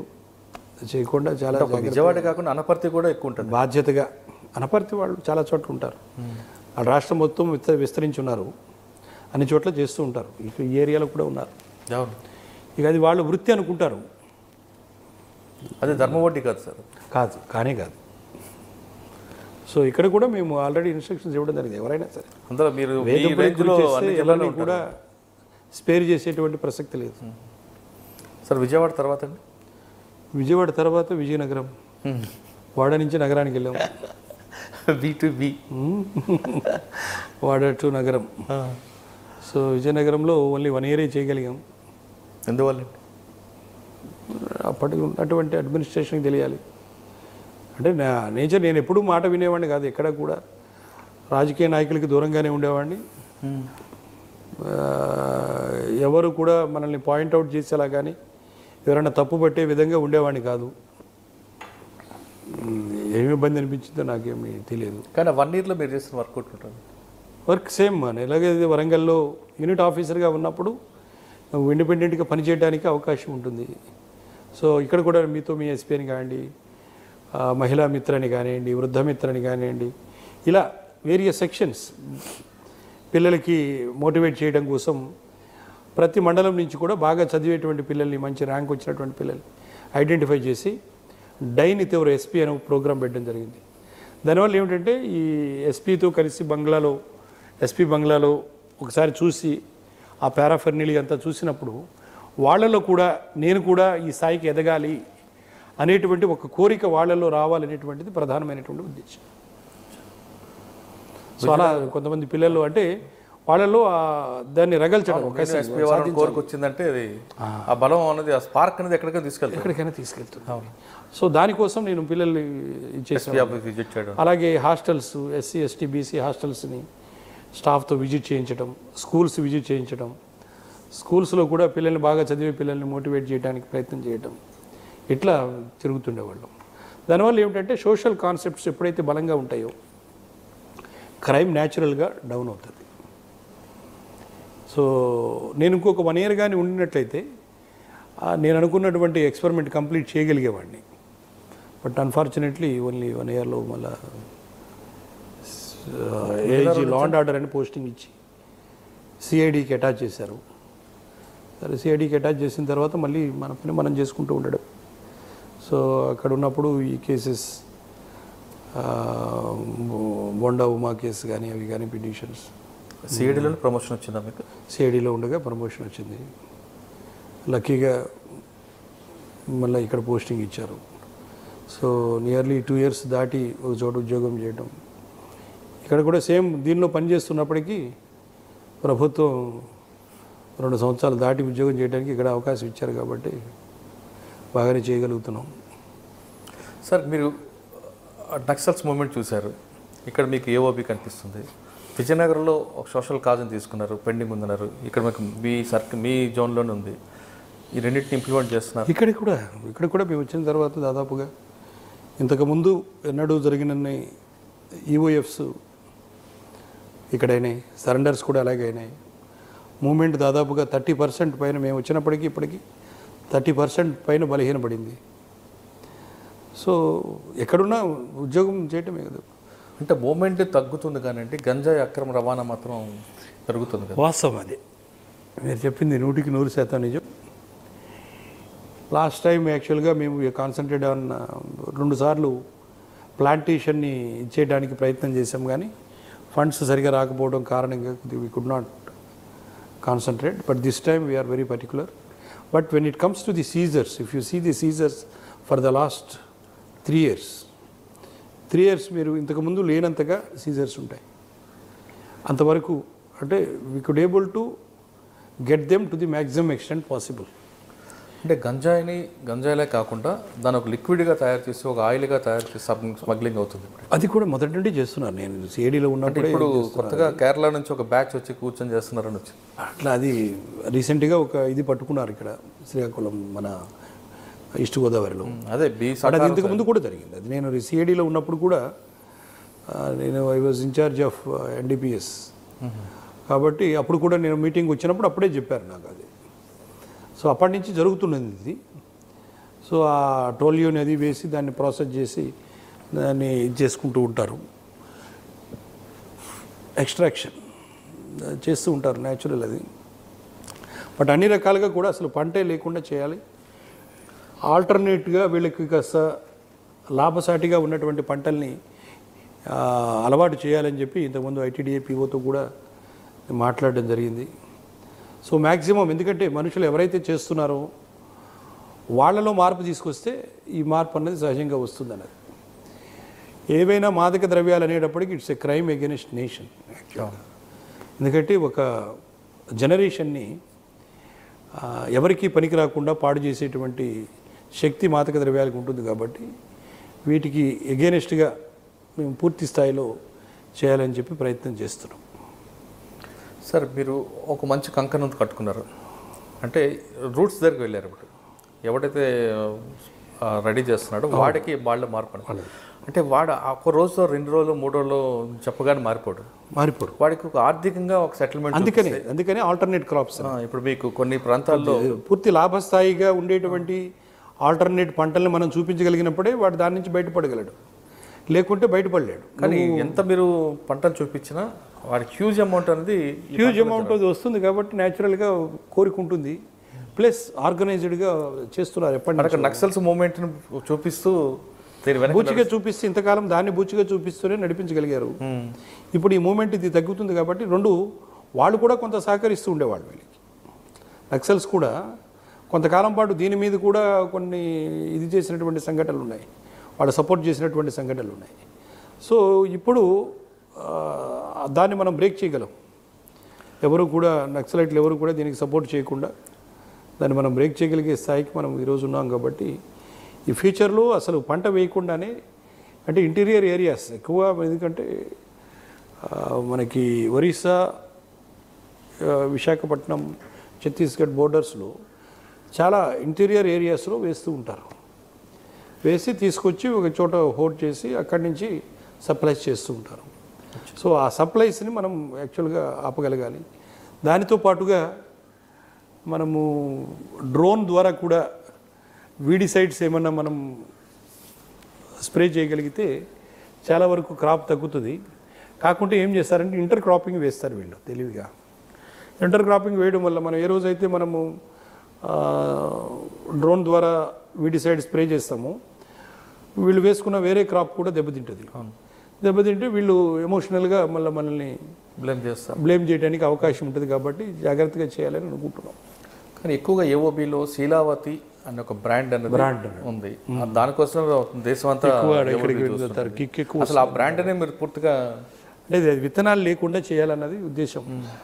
ఆ విత్తనాలే సరఫరా లేకుండా ప్రొడ్యూస్ చేయకుండా చేయగలిగితే చాలా వరకు సాధించవచ్చు. లేదంటే దేశం మొత్తం ఇక్కడ చూడడానికి కారణం శీలావతి కోసమే. లేదంటే వేరే పంట పడితే ఇక్కడ రారు, ఎవరు కూడా రారు. శీలావతి చాలా కోసం వస్తారు. ఆ శీలావతి అన్నది ఆ విత్తనాలు లేకుండా చేయాలని ఈసారి అనుకుంటున్నాం. సార్ ఇంకా ఏఓబి 3 జిల్లాలో తీసుకుంటే మూవ్మెంట్ ఏ విధంగా ఉందంటే? మూవ్మెంట్ అయితే 30% వరకు తగ్గింది నక్సల్ మూవ్మెంట్ అయితే. అంటే విశాఖపట్నం తగ్గిందా, విజయనగరం తగ్గిందా? విజయనగరం ఆల్మోస్ట్ దగ్గరికి వచ్చేసింది, ఏం లేకుండా ఇక్కడ. శ్రీకాకుళం శ్రీకాకుళం ఆల్మోస్ట్ ఫ్రీ అయినట్లే. ఈ 3 జిల్లాలు, విశాఖపట్నం కొద్దిగా బోర్డర్స్లో ఉంటుంది. సో ఇది కూడా కంట్రోల్లోకి వస్తుంది ఏరియా. అలాగే ఇంటీరియర్ రోడ్స్ డెవలప్ చేస్తున్నారు గవర్నమెంట్. ఆ ఇంటీరియర్ రోడ్స్ ఎప్పుడైతే వస్తే ఏరియా ఓపెన్ అప్ అయిన తర్వాత, ఎప్పుడైతే ఏరియా ఓపెన్ అప్ అయిందో ఈ మావోయిస్ట్ ప్రాబల్యం కూడా దానికి రోడ్ లేకుండా వాళ్ళు అడ్డుకుంటున్నారు కదా. అడ్డుకుంటారు, జరుగుతుంది. But we are able to reach out. Okay, ఈ 3 జిల్లాల్లో ప్రధానంగా అంటే ఏఓపి పక్కన పెడితే మిగతా ప్రధాన సమస్య ఏం కనిపిస్తుంటుంది లా అండ్ ఆర్డర్ విషయం? లా అండ్ ఆర్డర్ విషయంలో ప్రధానమైనటువంటి సమస్య అయితే ప్రస్తుతానికి వేరే ఏం లేవు. కొంతమందికి పోతే శ్రీకాకుళంలో రాజకీయంగా బాగా ఛార్జ్డ్ ఉంటారు, పార్టీలతో బాగా ఐడెంటిఫై చేసేసుకుంటారు. బికాజ్ ఆఫ్ వెనుకబాటుతనం వల్ల లేదా ఎమోషనల్గా ఉంటారు. అలాంటి పరిస్థితి విజయనగరంలో తక్కువ ఉంటుంది. విజయనగరంలో యాక్సెప్టెన్స్ లెవెల్ ఎవరినైనా యాక్సెప్ట్ చేసేటువంటి స్థాయిలో ఉంటారు. పబ్లిక్ మంచివాళ్ళు. కాకుంటే ఆదాయ వనరులు తక్కువగా ఉంటాయి.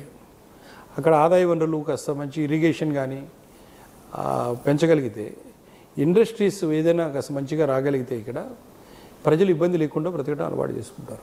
సార్, ఫైనల్గా కాళిదాసు రంగారావు గారు నెక్స్ట్ వచ్చే జనరేషన్కి ఏం చెప్పబోతున్నారండి? అంటే దానికన్నా ముందు ఒక క్వశ్చన్ వస్తుందండి. కాళిదాసు రంగారావు గారు ఇప్పుడు కూడా మెంట్తో మీటింగ్లు పెడితే ప్రజలకు సేవ చేయాలి, తర్వాత అవినీతి రహిత సమాజం కావాలి అనేది ఎక్కువగా చెప్తుంటారు. అవును, ఎందుకంటే మీరు ప్రధానంగా మన తరువాత స్వతంత్రం వచ్చినటువంటి దేశాలు కానివ్వండి, సమాజాలు కానివ్వండి, మనకన్నా ఎక్కువ డెవలప్ అయినాయి. మనం వెనుకబడి ఉండడానికి ప్రధానమైనటువంటి కారణం కరప్షన్. మీరు ప్రతి డిపార్ట్మెంట్ చూడండి, ఏ డిపార్ట్మెంట్లో వెళ్ళినా మామూలనో కరప్షన్ అనో అవినీతినో వేరే రకంగా లేకుండా చాలా తక్కువ. పోలీస్ కరప్షన్ కంపేర్ చేసుకుంటే చాలా ఎక్కువ ఉంటాయి కదండి, పోలీసులు తక్కువ కదా. అనే వేరే డిపార్ట్మెంట్లు అన్నీ కూడా, అనేది అన్ని డిపార్ట్మెంట్ల గురించి వాస్తవంగా కరప్షన్ అనేది మన వాళ్ళు దాన్ని ఇన్బిల్డ్ చేసుకున్నారు కదండి. ఎవరు? మనం సమాజం ఇన్బిల్డ్ చేసుకున్నాం. అవును, అదే సమాజం పూర్తి స్థాయిలో సమాజంలోకి వెళ్ళిపోయింది. ఇది కరప్షను తప్పు అనేటువంటి ఒక ఆ భావం కూడా పోయింది ప్రజల్లో. కరప్షన్ చేయడం, తీసుకోవడం కాదు, ఇచ్చేవాడు కూడా నేరస్తాడు కదా, అయినా వాడు దాన్ని అయినా చేస్తున్నారు. సో ఆ స్థాయిలోకి వెళ్ళిపోయింది. కాబట్టి దిస్ ఈజ్ క్యాన్సరస్. ఆ స్థాయిలో ఇట్ రిక్వైర్స్ సర్జరీ యాక్చువల్గా. కాబట్టి మనుషులు మారకపోతే, ఎస్పెషల్లీ మిగతా డిపార్ట్మెంట్లో కరప్షన్ వేరు, పోలీసుల్లో కరప్షన్ వేరు. యూనిఫామ్ వేసుకున్న తర్వాత కరప్షన్ చేస్తే చాలా దుర్మార్గం చేసినట్టు లెక్క. ఎందుకంటే మిగతా డిపార్ట్మెంట్ కరప్షన్ చేయడం వేరు, పోలీస్ డిపార్ట్మెంట్ కరప్షన్ చేయడం వేరు. అమాయకుడు ఇబ్బంది పడతాడు, సామాన్యుడికి న్యాయం జరగదు. కాబట్టి పోలీస్ ఆఫీసర్ అన్నవాడు ఒక ప్రమాణం చేసి ఉద్యోగంలోకి వస్తాడు. నేను నీతిగా, నిజాయితీగా, నిష్పక్షపాతంగా, రాగద్వేషాలకు అతీతంగా నా ఉద్యోగ ధర్మాన్ని, నా కర్తవ్యాన్ని నిర్వహిస్తానని చేసినప్పుడు ఆ ప్రమాణం చేసేది కూడా జాతీయ జెండా మీద, పోలీస్ జెండా మీద, 2 జెండాల మీద చేస్తాడు. చేసిన తరువాత ఆ ధర్మాన్ని పూర్తి స్థాయిలో నువ్వు నెరవేర్చకపోతే నీ ఉద్యోగ ధర్మాన్ని నువ్వు సరివేగా నెరవేర్చినట్లు ప్లస్ దేశద్రోహం చేసినట్లుగా ఫీల్ అవుతాను నేనైతే. అది తప్పు, 100% తప్పు అనేది నా అభిప్రాయం. అంటే కొంతమంది కరప్షన్ అంటే డబ్బులు తీసుకోవడం కాకుండా గిఫ్ట్ల రూపాన్ని కూడా తీసుకుంటారు కదా, అది కూడా తప్పే. ఎవరైనా ఎందుకు గిఫ్ట్ ఇస్తారు? ఏదో ఆశించే కదా. ఊరికే ఎవరు ఇవ్వరు. మీకు ఏదైనా గిఫ్ట్ ఇస్తున్నారంటే ఏదో ఆశించే ఏదో గిఫ్ట్ తీసుకుని వచ్చి ఇస్తాడు మీకు. నీకు తెలియని వాడు ఎవడైనా గిఫ్ట్ ఇస్తున్నాడంటే, నీ స్నేహితుడు కానివాడు నీకు తెలియని వాడు గిఫ్ట్ ఇస్తున్నాడంటే ఏమిటి దాని అర్థం? నీ గురించి ఏదో వేరే రూపంలో ఏదో ఒకటి అభిప్రాయం చేస్తాడు, అంతేగాని ఊరికినే ఎవడు ఇచ్చాడు. సరే, సెకండ్ క్వశ్చన్ మీకు చెప్పారండి, డిపార్ట్మెంట్లోకి వచ్చే వాళ్ళకి మీరు ఇచ్చే మెసేజ్ అంటే నీతిగా, నిజాయితీగా పనిచేస్తే పోలీస్ డిపార్ట్మెంట్ అంత బెస్ట్ డిపార్ట్మెంట్ మరొకటి ఉండదనేది నా ఫీలింగ్. న్యాయం చేయగలిగితే ప్రజలకి ఇన్స్టంట్ జస్టిస్ కానివ్వండి, న్యాయం కానివ్వండి, ధర్మం నడిచేలాగా నడిపించగలిగేటువంటి శక్తి, సామర్థ్యం ఉన్నటువంటి వ్యవస్థ పోలీస్ వ్యవస్థ. అంటే ప్రజలు అధర్మం బారిన పడకుండా, అన్యాయాలు చేయకుండా, తప్పు చేయకుండా చూడగలిగేటువంటి వ్యవస్థ పోలీసు వ్యవస్థ. సో దీన్ని సరిగ్గా నేను నిర్వహించగలను అనేటువంటి ధైర్యం ఉన్నవాడు పోలీసుల్లో జాయిన్ అవ్వాలి. నాకు వేరే అలవాట్లు ఉన్నాయి, తప్పుడు పనులు చేస్తాను, నాకు వేరే రకంగా నేను ఆర్థికంగా స్థిరపడిపోవాలి, లేకుంటే అది చేయాలనుకుంటే దుర్మార్గం. ఈ డిపార్ట్మెంట్ సరైనది కాదు. ప్రజలకు నేరుగా సేవ చేయాలి, కేవలం సేవాభావంతో పనిచేయాలనుకున్న మాత్రమే పోలీస్ డిపార్ట్మెంట్కి రండి అంటున్నారు రంగారావు గారు. ఇక్కడికి వచ్చిన తర్వాత డబ్బులు సంపాదించాలి అనే వాళ్ళు మాత్రం ఈ డిపార్ట్మెంట్ కాదు, చాలా వేరే డిపార్ట్మెంట్లో ఆ మార్గాలు చూసుకోమని చెప్తున్నారు. ప్రజలకి స్వచ్ఛందంగా సేవ చేయండి, సేవ చేసిన వాళ్ళకి ప్రజలు ఎప్పుడు గుర్తిస్తారంటూ తనకున్న అనుభవాలు వ్యక్తం చేశారు. ఇది ఈ వారం రంగారావు గారితో ఎక్స్క్లూజివ్ ఇంటర్వ్యూ. వచ్చే వారం మరో గెస్ట్తో మళ్ళీ కలుద్దాం. అంతవరకు నమస్కారం. మీరు చూస్తున్నారు ఐ డ్రీమ్ న్యూస్ని. Please subscribe I dreams For more videos, subscribe I Dream. Please subscribe for more videos. I dream. I dream. For more videos, Subscribe, I dream. Please subscribe. Subscribe I dream channel. Do subscribe. I dream. I dream ఛానల్ని subscribe చేయండి. Do watch I Dream.